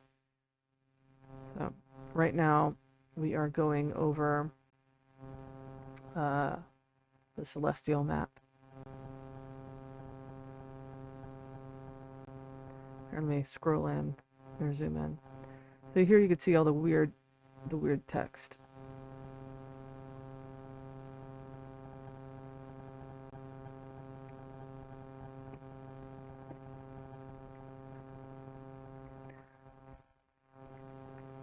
Okay, so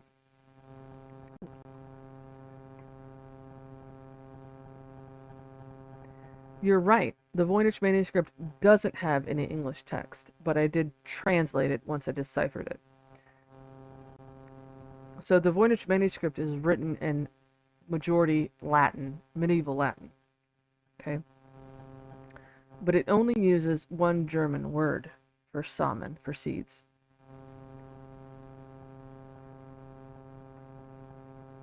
But I had to translate it, because we're English speaking, so I had to translate it to English.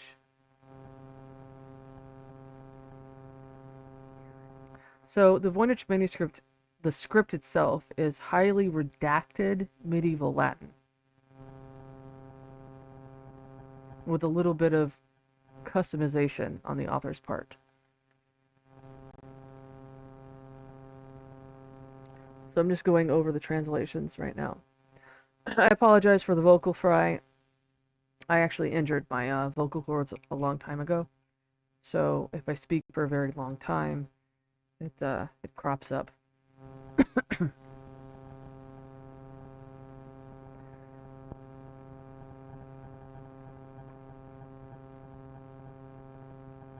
Thank you. Actually, let me show you here. My work is actually in the NSA's National Cryptologic Museum, and this is it right here on the shelf next to Yale's book here. This is my book right here.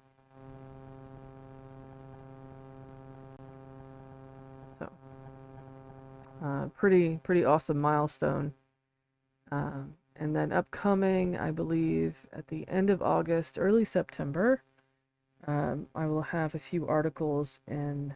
I'm not gonna disclose the name of the website, but it's a very well-known medieval history website.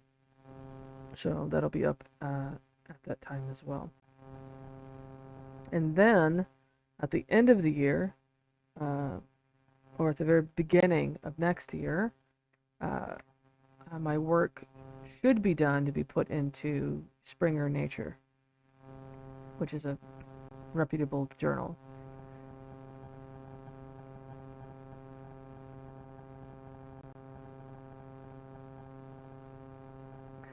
Okay, so it says, it is for whom the cure...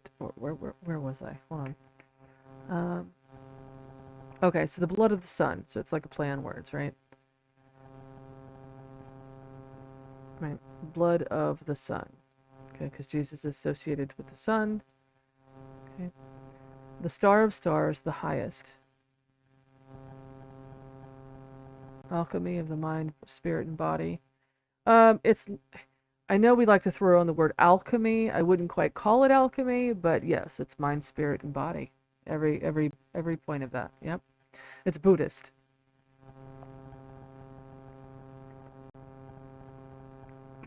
It's very Buddhist.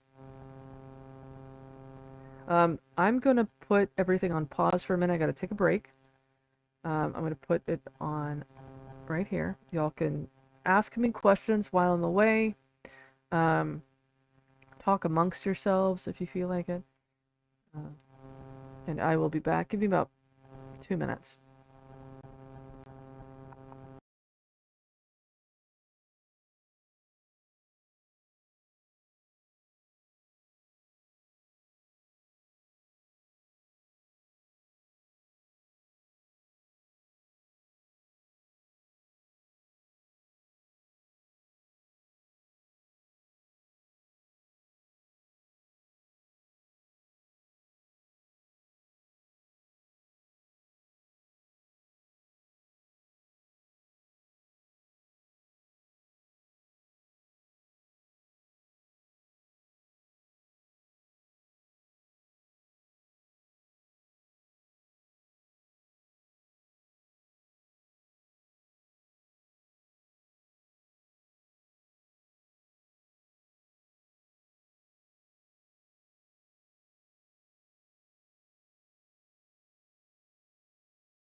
Oh, yes, I see what you mean. All right. Let's go back to it.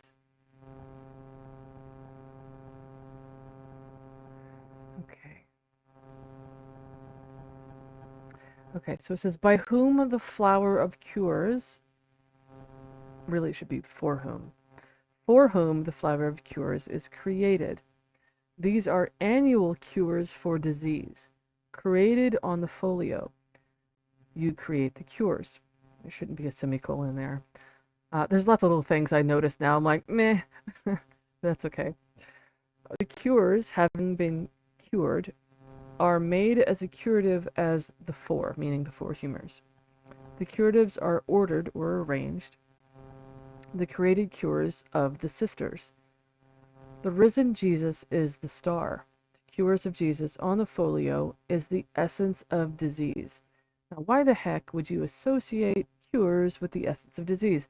But in Tibetan Buddhism, okay, they are, even though there's like non-dual nature, there is the duality of having both disease and the cure exist in the same plane pretty much, okay, inside a seed, okay, the bija.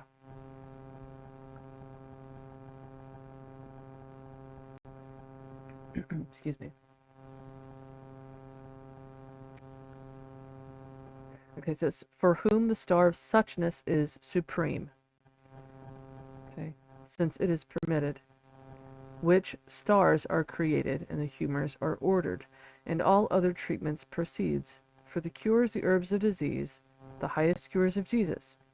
On that folio, the humor is ordered so that the cures may be or may exist. And, oh, okay. It is the curative of disease, the higher cures of the solar ones, with the same rising, yet on that folio the flowers, and yet the star is constructed, the cures for disease of Jesus. The cures of Jesus are the bloods, indeed annual, or yearly, from these seeds. The seed of the highest sisters is created for the disease, bloods and humors. The bloods and humors of the sisters are star cures.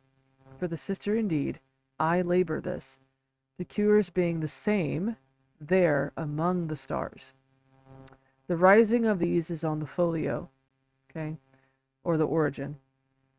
The weird thing about this, and you're going to love this, the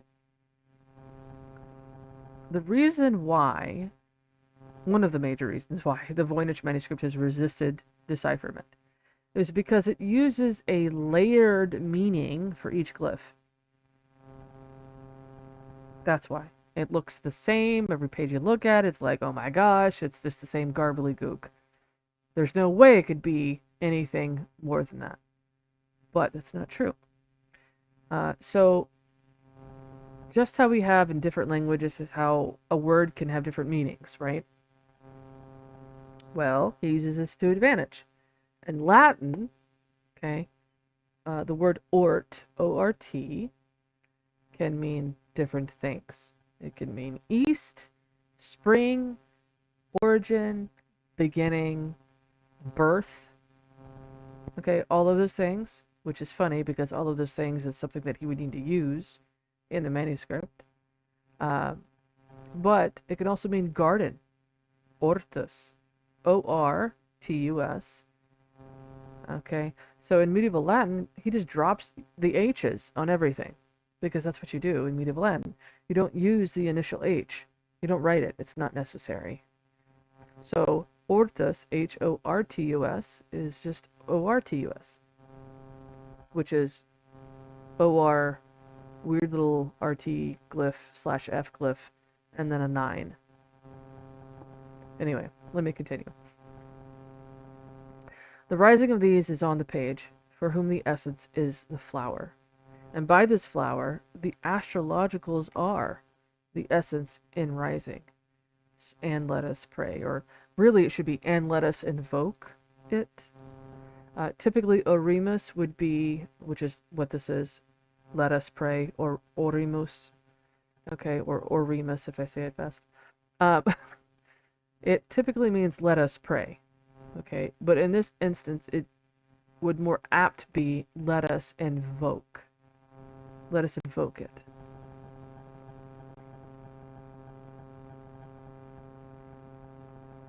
Because if you go back to the celestial map, okay, you have the what I call the invocation line, because it literally is an invocation for the Pleiades to begin. This right here. So instead of saying Orimus as let us pray, it would be let us invoke it, right?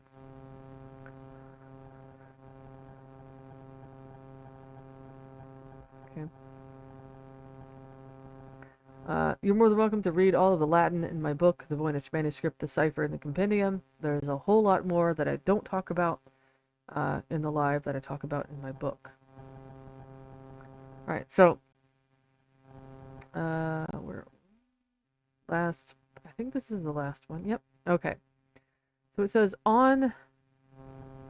Oh, the work shows the essence around that same page, and to whom the page belongs, meaning the patient, right?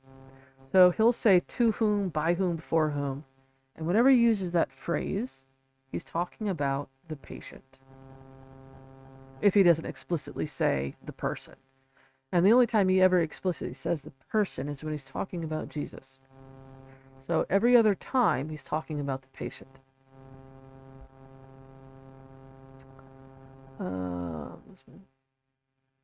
More about how the awareness can act as a spiritual transmutation of our own lead into gold, ego to higher self.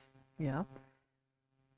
Yes, there are many levels of interpretation of the same words or glyph. Hieroglyphs have at least 4 levels that I'm aware of. Some are telling there's 12 levels for each one. Cool. I used to try to read hieroglyphs as a kid. My dad bought me this really cool book on how to read hieroglyphs. I wanted to be an Egyptologist so badly when I was little, and then it became biblical archaeologist.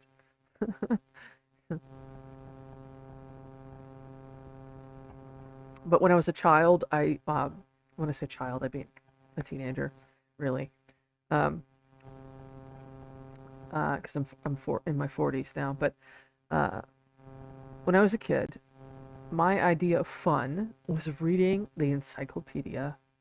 Okay, I read it backwards and forwards. I loved reading the encyclopedia. And then when I wasn't doing that, I was either reading the Bible, trying to figure out the actual places that existed and all the archaeology behind it, or I was trying to create my own languages, my own symbols. I loved reading about angelology, study of angels, and angelic script.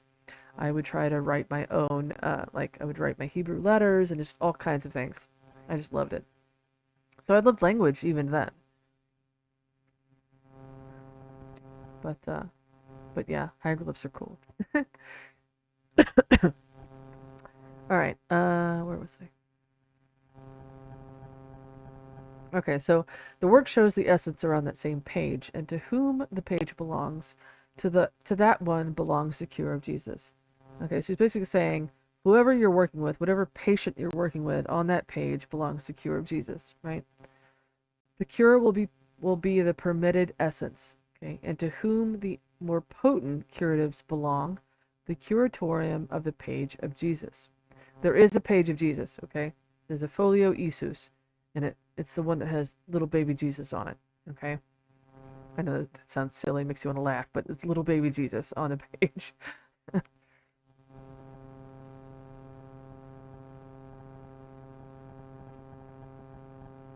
Okay, so I mean I like that. Yeah, that's great. But in Tibetan Buddhism, I mean I'm agreeing with you. I agree with your interpretation, but more specifically, in the context of Tibetan Buddhism, it's something a little different.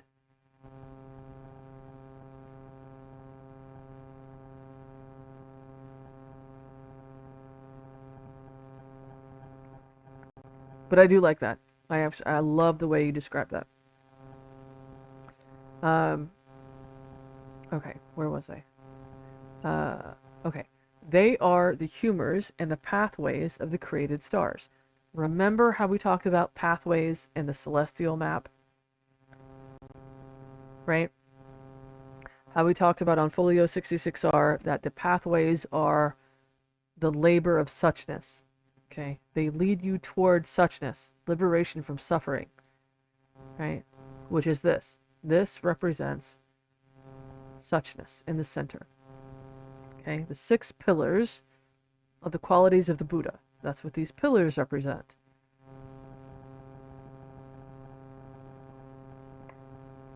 Okay? So that is what is being discussed here. Okay? The pathways of the created stars.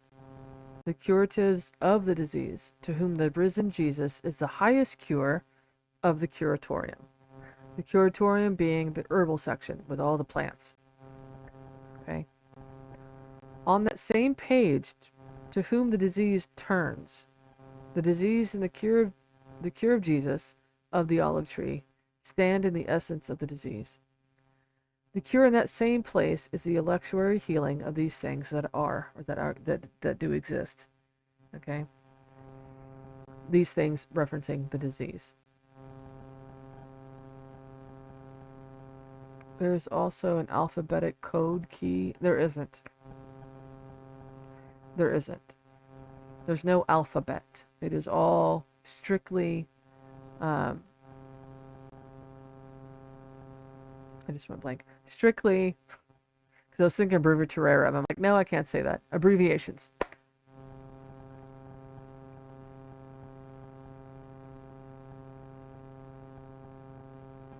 Well, there are 22 known folio pages.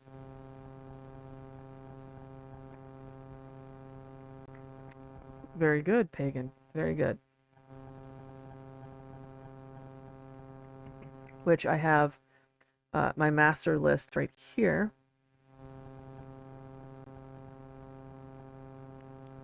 Okay.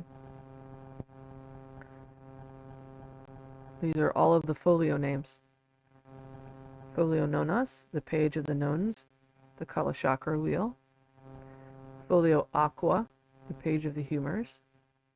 Folio Essentia, the page of essences. Folio Amene, the page of dawn, which is Folio 67b. Folio Olei, the page of oils. Folio Ordinat or Ordinalis, the page of the ordinals. Okay, and this is specifically what is permitted. So whenever he talks about what's allowed, he's talking about this page. Folio Curae, the page of the cures. Folio Sororum, the page of the sisters. Okay. Folio Isus, page of Jesus. Okay. Folio Aster Curatios, the page of the star cures. Folio Aster, the page of stars. Folio Ani, the page of the year, which is the calendar pages, which is where you see all of the zodiac signs. Folio Astrologicos, the celestial map is what we're looking at now. Folio Ani Aster, the page of the year star, the sun. Folio Aster Ord Aqua, the page of the birth humor's star, the star's birth humor. Okay. Folio Aster Aqua, the page of the constellation star's humor. Folio Creatiorum. Now, the Folio Creatiorum are these pages, where he actually goes and creates everything, right? These are the reference pages, all right here.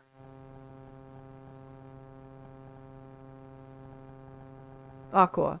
Yes, so I'm going to call you K. K, unless you want me to call you something else, you're more than welcome to tell me. Yes, aqua means water or liquid. So in medieval times, okay, in medicine, they call the 4 humors the four liquids. So aqua is just another way of saying humor. Yeah, absolutely.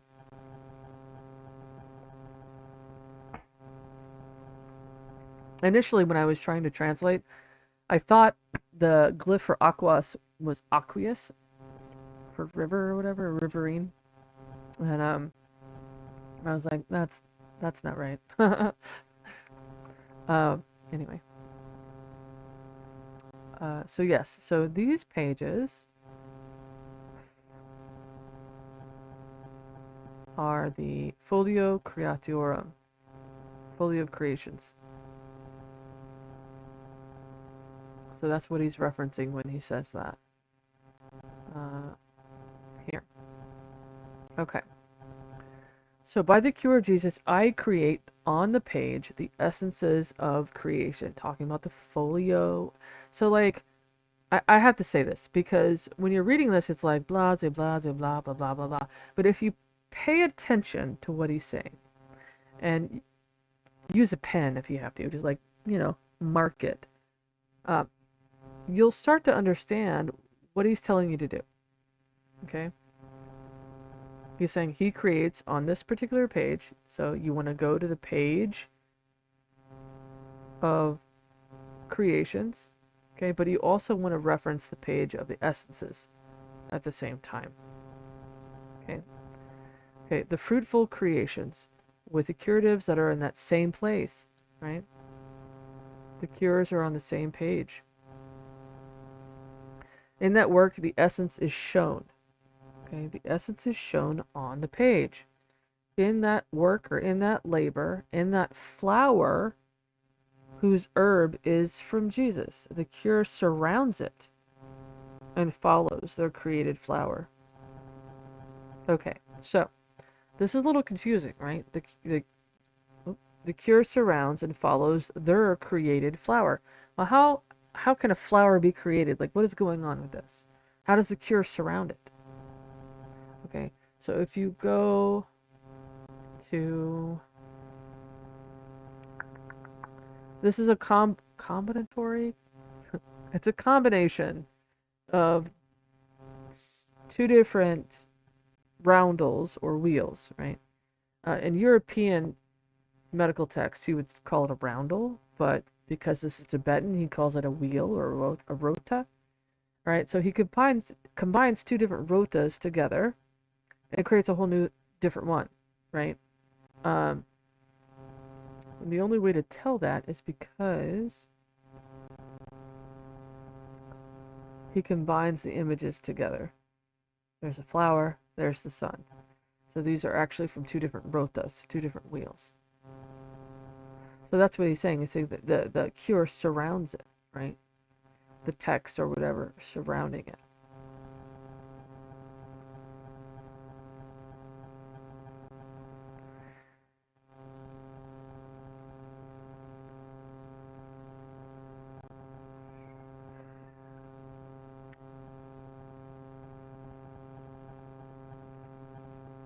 So you see how it says he orders the oil in that same place? So he uses the term ordinat. Okay, and ordinat can be uh, orders, governs, determines, arranges. Um, it can be all of those things. I don't know if you've noticed the pattern. This is what I was trying to describe earlier. Is that uh, every word can have multiple meanings, and it's the context that helps you decide or ordinate, determine what, what word to use. Um, Old books and teaching always made more sense to me than any modern science of knowledge. Yeah, absolutely. There's a lot of knowledge. People erroneously think that because uh, time was from before, that somehow people didn't know what the heck they were doing and that they knew nothing. That's not true. I mean, think about this. You've got amazing uh, plumbing from like 5,000, 6,000 years ago. Literally the same as we have today. You know,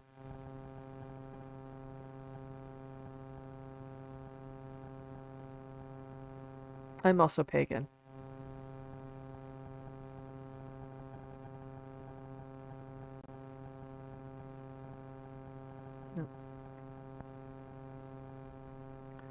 I have 3 different tarot decks for now, but I also throw bones, so.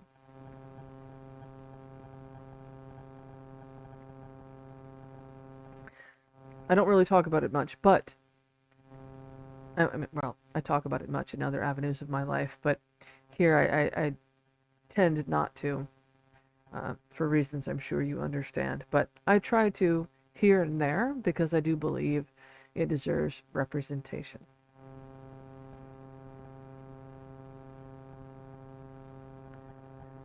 All right, so let's continue forward.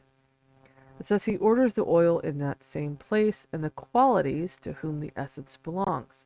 Again, remember, he's using the phrase to whom to represent the patient. Okay? The qualities to the patient.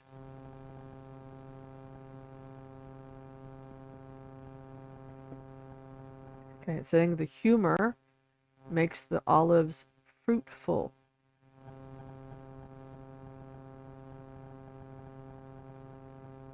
Okay, so you get the idea. I'm not going to continue on, but you get the idea. Okay. Um, so let's go on to the. Okay, we did the master list, right? I didn't finish it all the way, so let me finish reading that. So we've got Folio, Aster, Aqua, the page of the constellation stars humor, Folio Cratiorum, okay, the page of the creations, Folio Osis, all the pages of disease, there's a lot of them. We've got Folio Opus, okay, the page of the secret stage. This is very Kala Chakra Tantra, okay?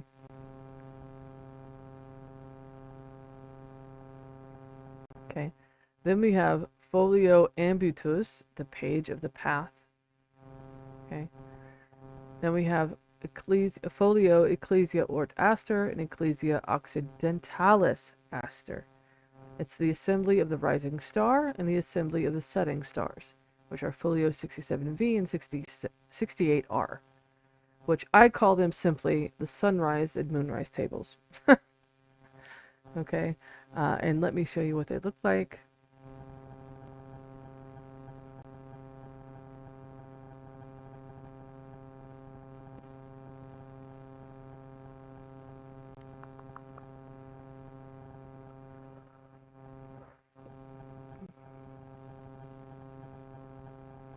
Right here, okay?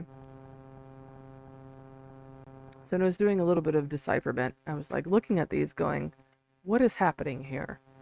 And then it dawned on me. Amene, no pun intended. Um, the sun is here, the moon is here. The moon is there, the sun is there. Here the moon is blue, here the sun is blue.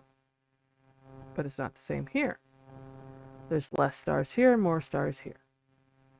I was like, oh, that's it. When the sun is risen, you cannot see as many stars. When the moon is risen, you could see a lot of stars, right? So basically what he is showing here, just imagine a line all the way through, okay? And that is the horizon. They are blue because he's trying to depict that these are below the horizon. They are hidden in the darkness. That's why that's deep blue color.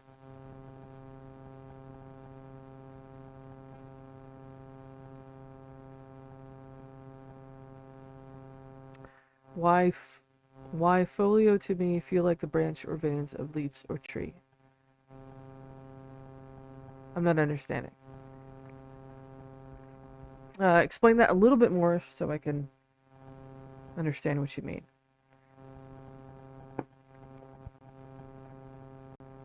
Okay, so let's go back to master list.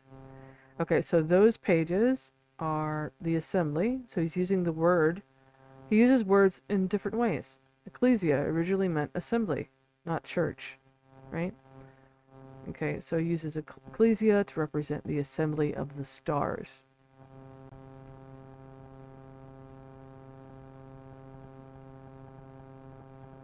And then we have Folio vi nobilis, the page of the noble path. Now, I still don't know what this one is. It's named, but I'm not sure which one it is. You would think it would be Folio astrologicos, but it is not. So I'm still trying to figure out what that one is.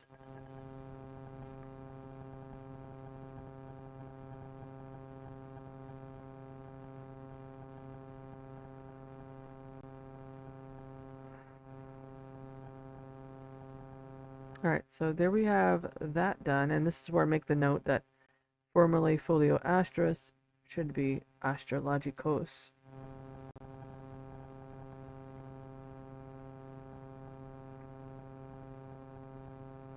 Alright, so I have 3 different papers. It's an issue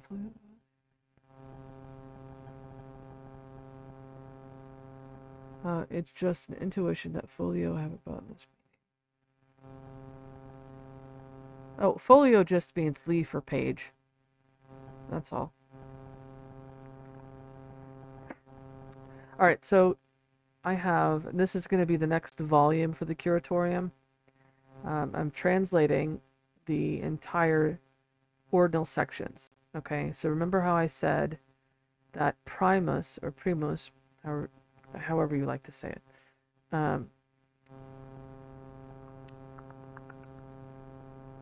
how the ordinal, where he writes the ordinal numbers is on the very last page of each ordinal section, right?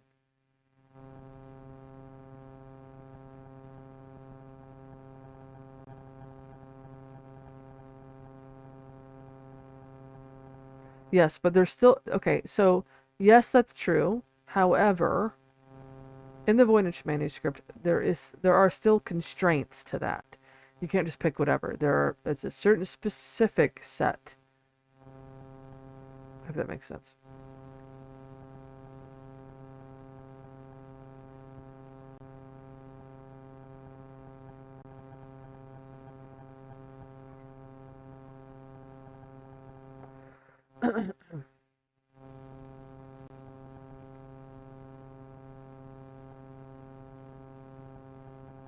Okay, so here's the last page of Primus, or Primus. And that is what this is. And these are my translations of that. I have not put this in book form yet.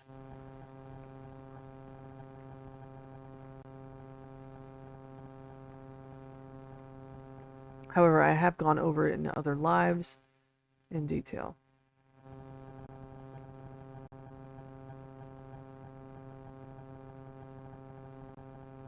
And what I find super interesting, okay, is that you would think that each of these pages is going to be about the plant in question. Right? It's not. They're not. Every once in a while, it might mention the humor associated with it, possibly, but not all the time. Because the purpose of the Voynich manuscript is not just for physical healing, it's for spiritual healing. You know, to remove ourselves from suffering in this lifetime and in lifetimes to come. So it's about suchness. And that's what he was talking about on Folio 66R, where he was describing the pathways and the purpose of them. The name of the book is Libertalis. It's not about the plants. It really isn't. It's about liberation from suffering, liberation from samsara, right? Of having to be reborn over and over again when we don't want to be. Now, you can still choose to be reborn if you feel like it, to be a bodhisattva, but you know, from their perspective, you know, you're trying to reduce suffering. So this is how you attain enlightenment, and this is a tenet of Kala Chakra Tantra in Tibetan Buddhism. So, in Tibetan Buddhism, you have uh, 3 different types of Kala chakra. Okay, inner, outer, and secret, or alternate. Right? I like secret better. It sounds better. Um, okay, so inner is the very simplistic. It's healing the body, right? Plants. The outer, it, I have it backwards, but that's okay. The other is the inner mind, right? So the outer and the inner. I mixed it up. Uh, the inner being the inner body, right? The astral body, the all the aspects of the inner self, meditation, things like that. Thoughts are seeds, absolutely, right? The bija, as you would say. Uh, and then you have the secret Kala chakra, which is the suchness aspect. How do you use those two things to to uh, to reach suchness?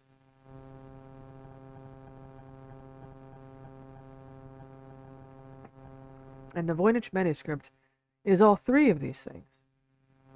It may not explicitly state, go meditate, da da da da da, right? It doesn't say that. It doesn't say that outright. It's not explicit. You have to, oh, at least not yet. I haven't gotten to the other ordinals, but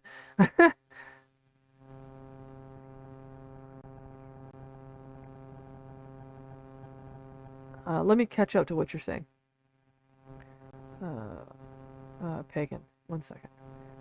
Yes, Trevor, you were absolutely right. Thoughts are seeds.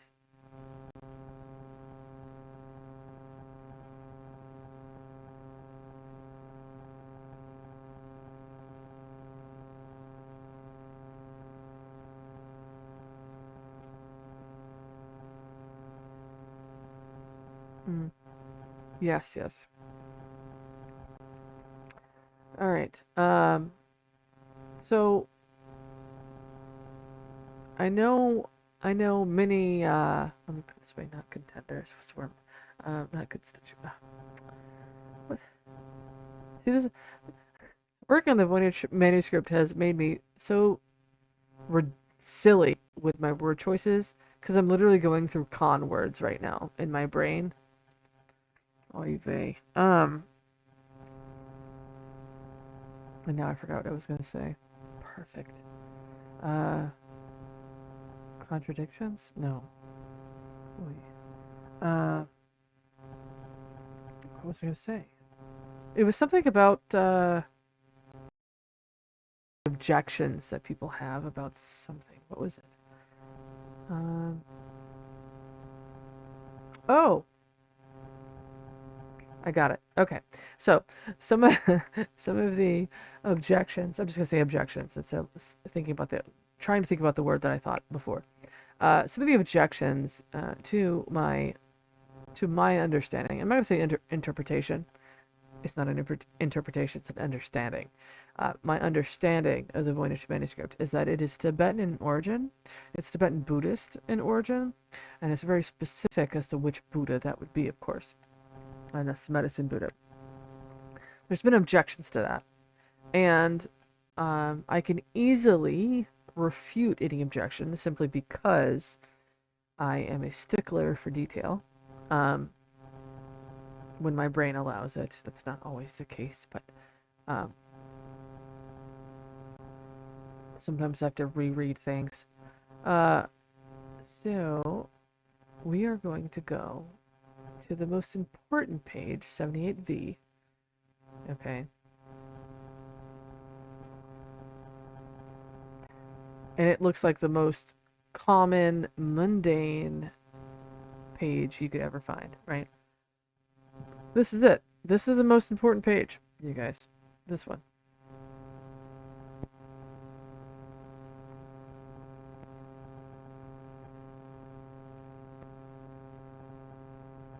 Okay.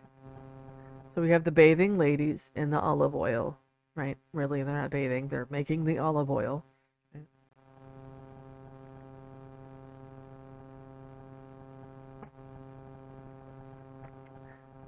Everybody here. Trevor, Pagan. I see 2 active participants. I see 4 viewers, but 2 active participants.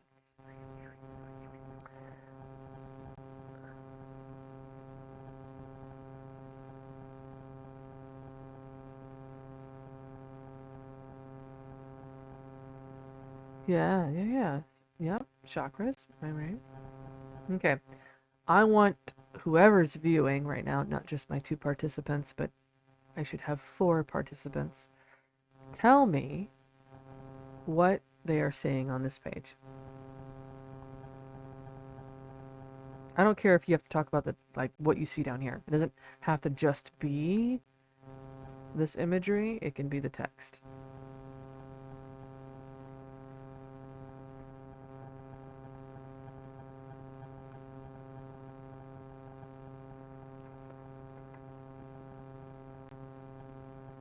Nine ladies in the bath, like the Aeneid of Heliopolis. Oh, okay. I like that.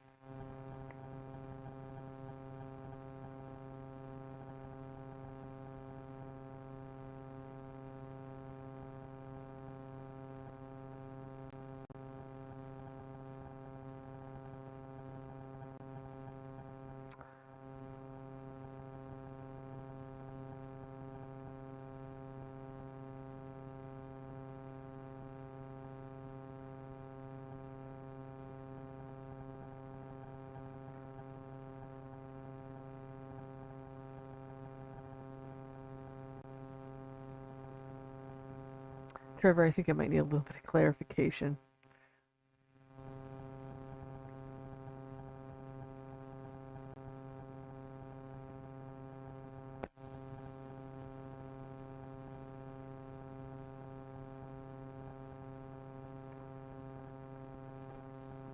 Okay, Pagan, you're more than welcome to you know, have your interpretation.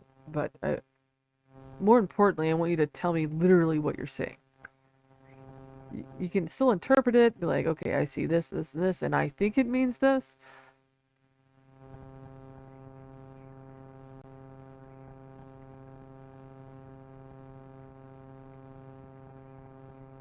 But we can't say it's talking about such and such because we don't know yet, right?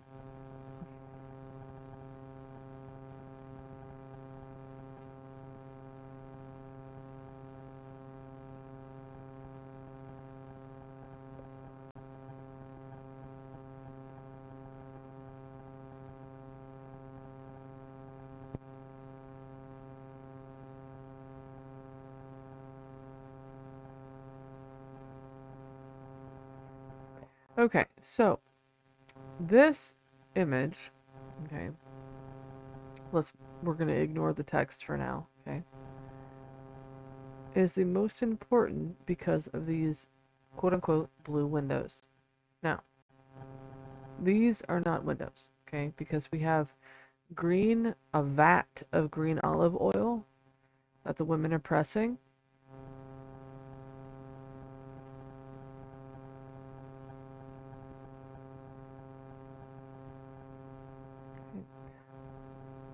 Yes, it is.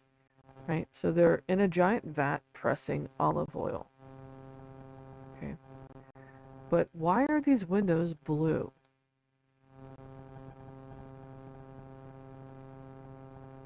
If the oil is green, why are they blue?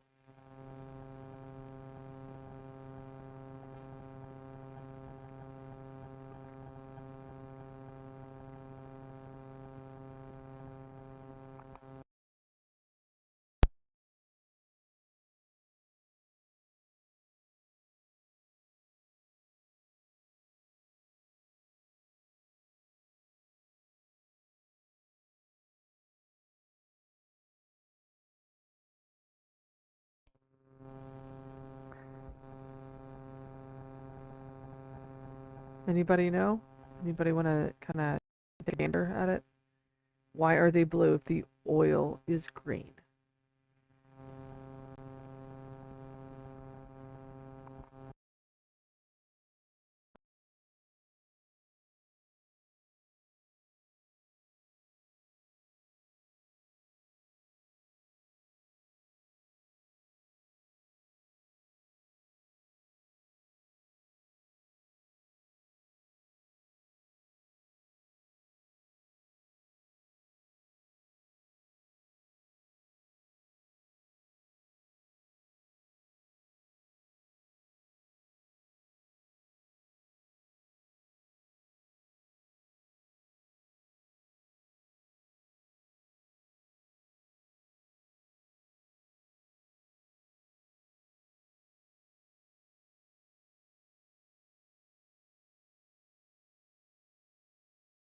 Oh, I like that because the blue is not reflecting the oil, but the water, the sea. Okay, I like that. Um, However, that's not why. Okay, so we're going to see why in just a second. Oil and water doesn't merge. That is correct. Oil and water does not merge. That's good.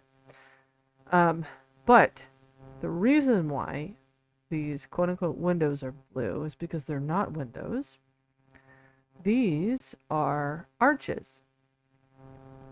And these arches are a specific type of arch called chaitya.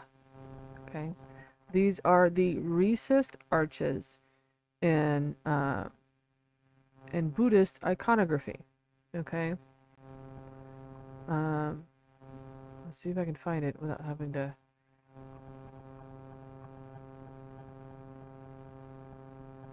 Look at that this way. So in Buddhist iconography, we have these archways in which the Buddha sits. Okay, and they are termed chaityas. It's from India. Okay, and this is what they are right here. This is a more elaborate one, but you can see the more elaborate one in the celestial map.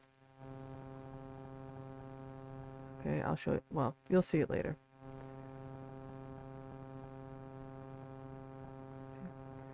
Here's the ones that we're talking about. These very simplistic recessed arches. And that's what you're seeing in the Voynich manuscript. If you look very close, you can start to see little circles with dots on the inside of them. But they're not blue. You're right, they are not blue. Those are not blue. But we'll answer that question in a little bit. So here we have a circle with a dot. Circle with a dot, presumably. It's hard to see on that one. Circle with a dot. You can kind of see that here. Circle with a dot, circle with a dot, and circle with a dot, right? There are 7 of them. Now, this is extremely important. Not just the number of them, but the color. Okay? So, we can assume that every single one of these represents the same thing. They all have circles with a dot in the center. But as you go along, you start to see it more clearly. Okay? In this chaitya, we see a head. The circle and the dot is a head. We see an arm here, an arm here, and legs. So this is a seated figure inside a chaitya, and the only seated figures that are inside chaityas are Buddhas.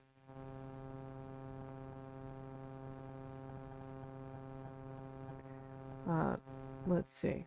Let's pull this up. Okay, I'm gonna pull up mine, but I'm gonna have to print PDF first. But you'll just be patient because it's worth it.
Yeah, I am. I was trying to print it, but it just doesn't do it justice. So I'm just going to show you the excerpt from my book, and we'll go from there. I apologize for the long wait.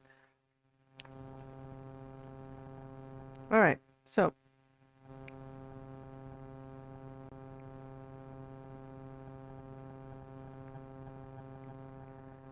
so here we have the last Chaitya. Okay, you can start to see the figure, the shoulders here. His right arm is robed, his left arm is not. And you can see it better here. You can actually see the other line here, where his arm bends, and he's holding the terminalia stem. Where's the plant stem.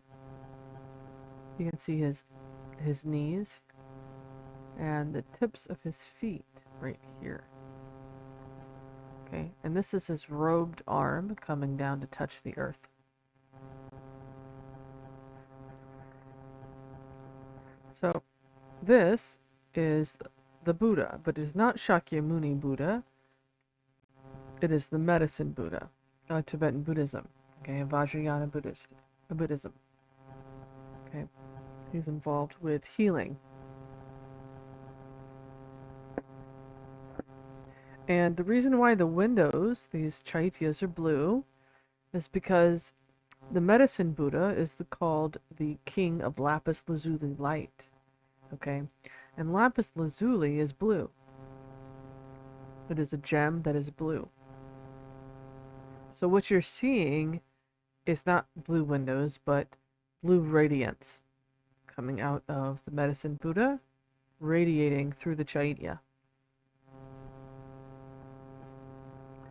And so therefore, the tile in the back of the manuscript, where actually it's in the Folio Creatiorum, it is actually a gemstone. It is a cut lapis lazuli gem. And you can see the yellow here, that's the gold flecks. You can see the cube-like nature of these here. Oh, the goddess Nut, yes. And of course, lots of rainbows. And of course, rainbows are associated in Tibetan Buddhism. Okay. The women that you're seeing are not nymphs, they are dakinis. In Tibetan Buddhism, they are spirits that are involved with the transmission of wisdom and physical healing. Okay? And they look exactly like how they're being drawn. They have flowing ribbons and tiaras, and they're naked, and they have jewelry that they offer.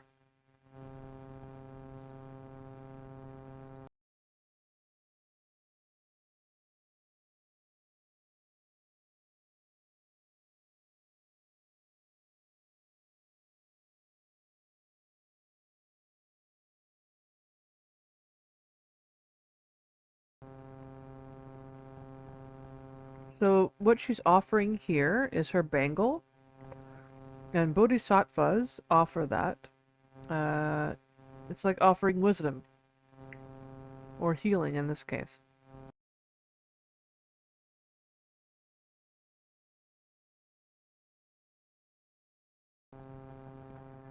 Now, dakinis are not always peaceful.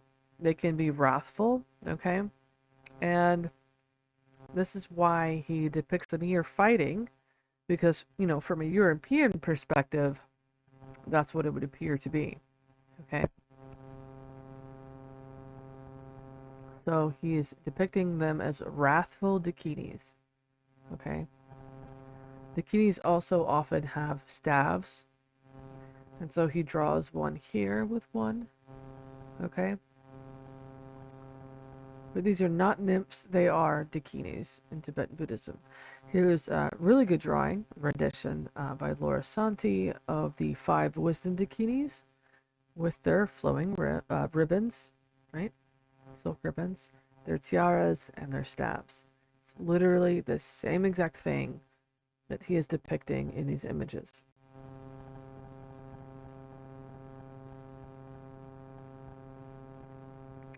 All right, this is the Folio Isus, the Folio of Jesus. Remember how I said you've got the baby Jesus. He's clothed in olive oil inside the lid of a boompa.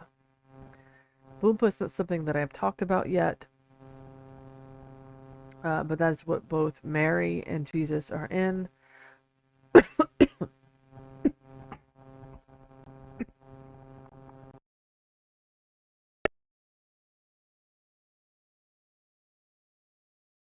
The lids of boompas. And boompas in Tibetan Buddhism are, uh, how do I describe it? Like the lids of what they call treasure vases. It's basically where you put sacred water in, okay? And typically they are used to make teas, okay? And of course, in the medieval period, teas are elixirs, okay?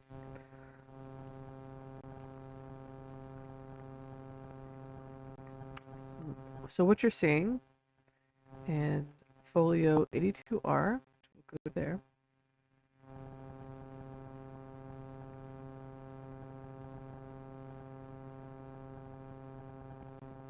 These are boompa lids. They're upside down.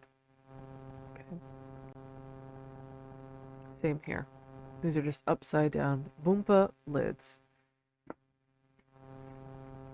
Now, in Burma or Myanmar, which is just below Yunnan, China, which is where he spent a lot of time. Most people don't realize this, but southern China was Tibetan Buddhist at one point. And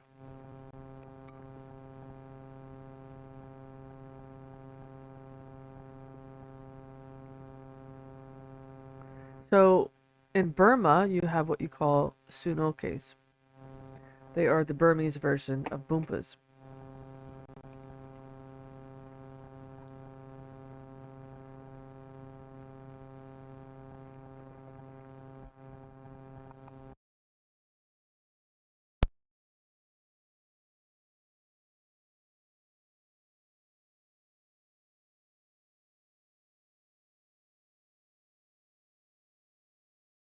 Okay, so here we have sunoke. There's different types. This right here is a lot of what you see in the Voynich manuscript. There are these. There's different types. Okay. Some of them are extremely tall and narrow. Like for example, here you have a more narrowness. And all of these are depicted in the Voynich manuscript. Okay. So what you're seeing here is the upturned lid of a boompa. Or sunoke. You see both. We're going to show boompa here.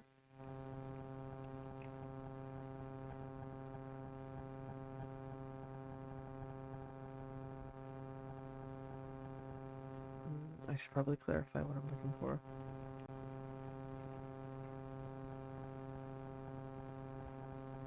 Okay, this is not it. These are the different types. We're not looking at these ones.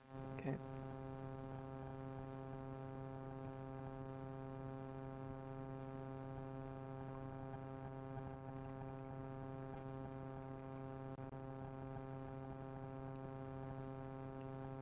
Oh gosh, that is not what I wanted. What is going on?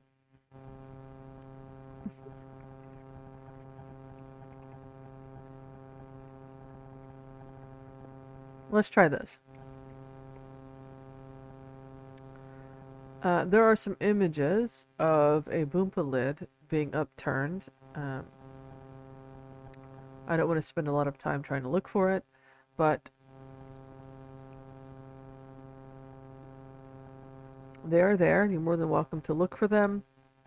Uh, Basically, a monk will upturn a boompa lid to create tea. Okay, that's a known thing.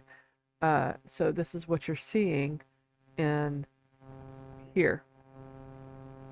Okay, it's being upturned to create the elixir.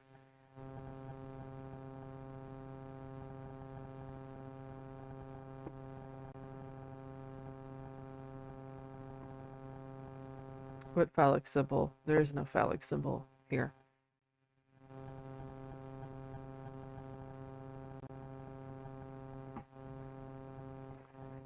Alright, so baby Jesus is swaddled in olive oil. Okay, here's his star. Here's the double Vajra. Okay, it looks like a flower, but it is a double Vajra. Here are the stems of the plant, but also, if you look closely, it's got the rippled edge of what they call Gujarat pottery. Okay, it's pottery from Gujarat, India. It's how the elixirs are stored, not the elixirs, but the electuaries of the Voynich manuscript are stored, and you can see them in other pages if you want to go look. So it's in the form of a cross, right? And this is Mary, because she has her blue veil, right? But Mary is also equated with Tara, the mother of the Buddhas, because Jesus in the text is also equated with suchness, which is what the Buddha is equated with. And here is the star of suchness, which was referenced in Folio 66R. Okay. And there's the lapis lazuli blue. If you follow the line back, it goes to the Vajra, which is lapis lazuli blue. And who is emanating it but Mary? And it is the mother of Buddhas, Tara, that emanates Vajra to the Buddha. So you have all of this compacted visually.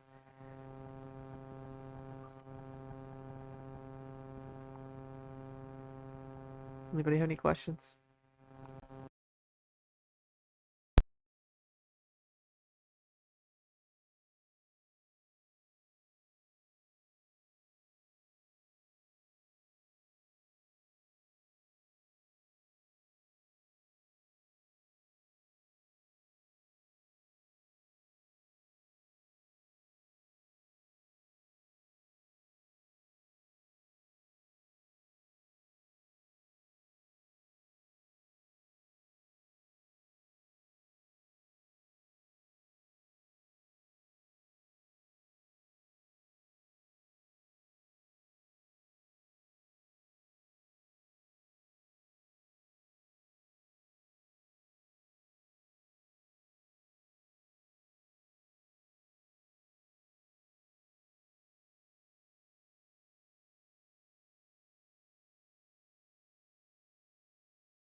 All right, so let's move forward.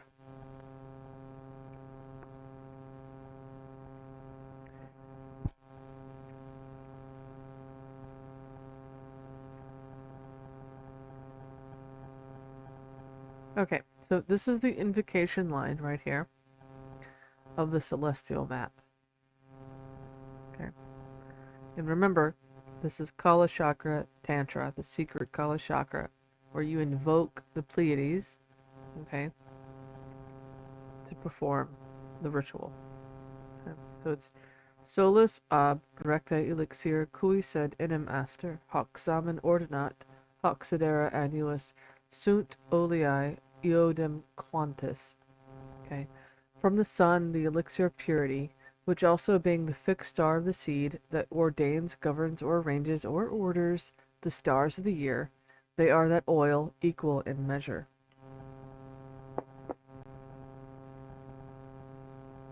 Okay, so the 7 medicine Buddhas, the 7 emanations of the medicine Buddha, right? This is why we had 7 blue windows, 7 blue chaityas, right? They correspond to the 7 sisters, the Pleiades. So the astrologicals on the celestial map uh, correspond to the 7 emanations of the medicine Buddha and the 7 sisters, the Pleiades. So you have these 3 things that are in tandem together.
All right, so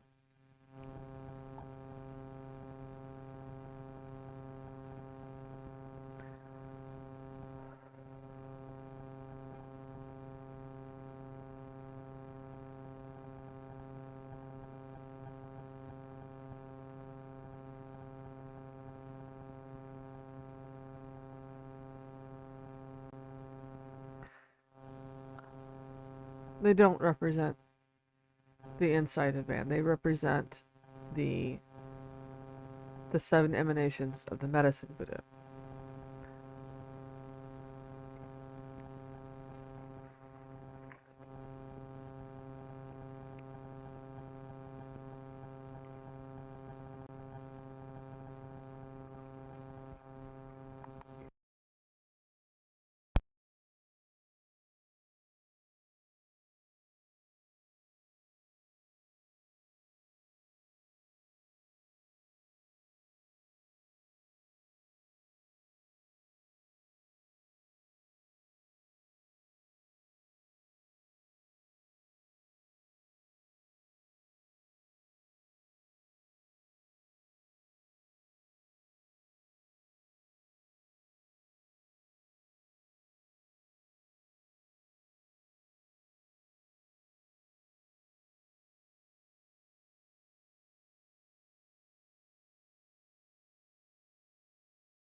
Hey, Pagan. Um, I absolutely love your input, but if you could like make it more concise into one message, that'd be a little bit easier, I think, for everybody.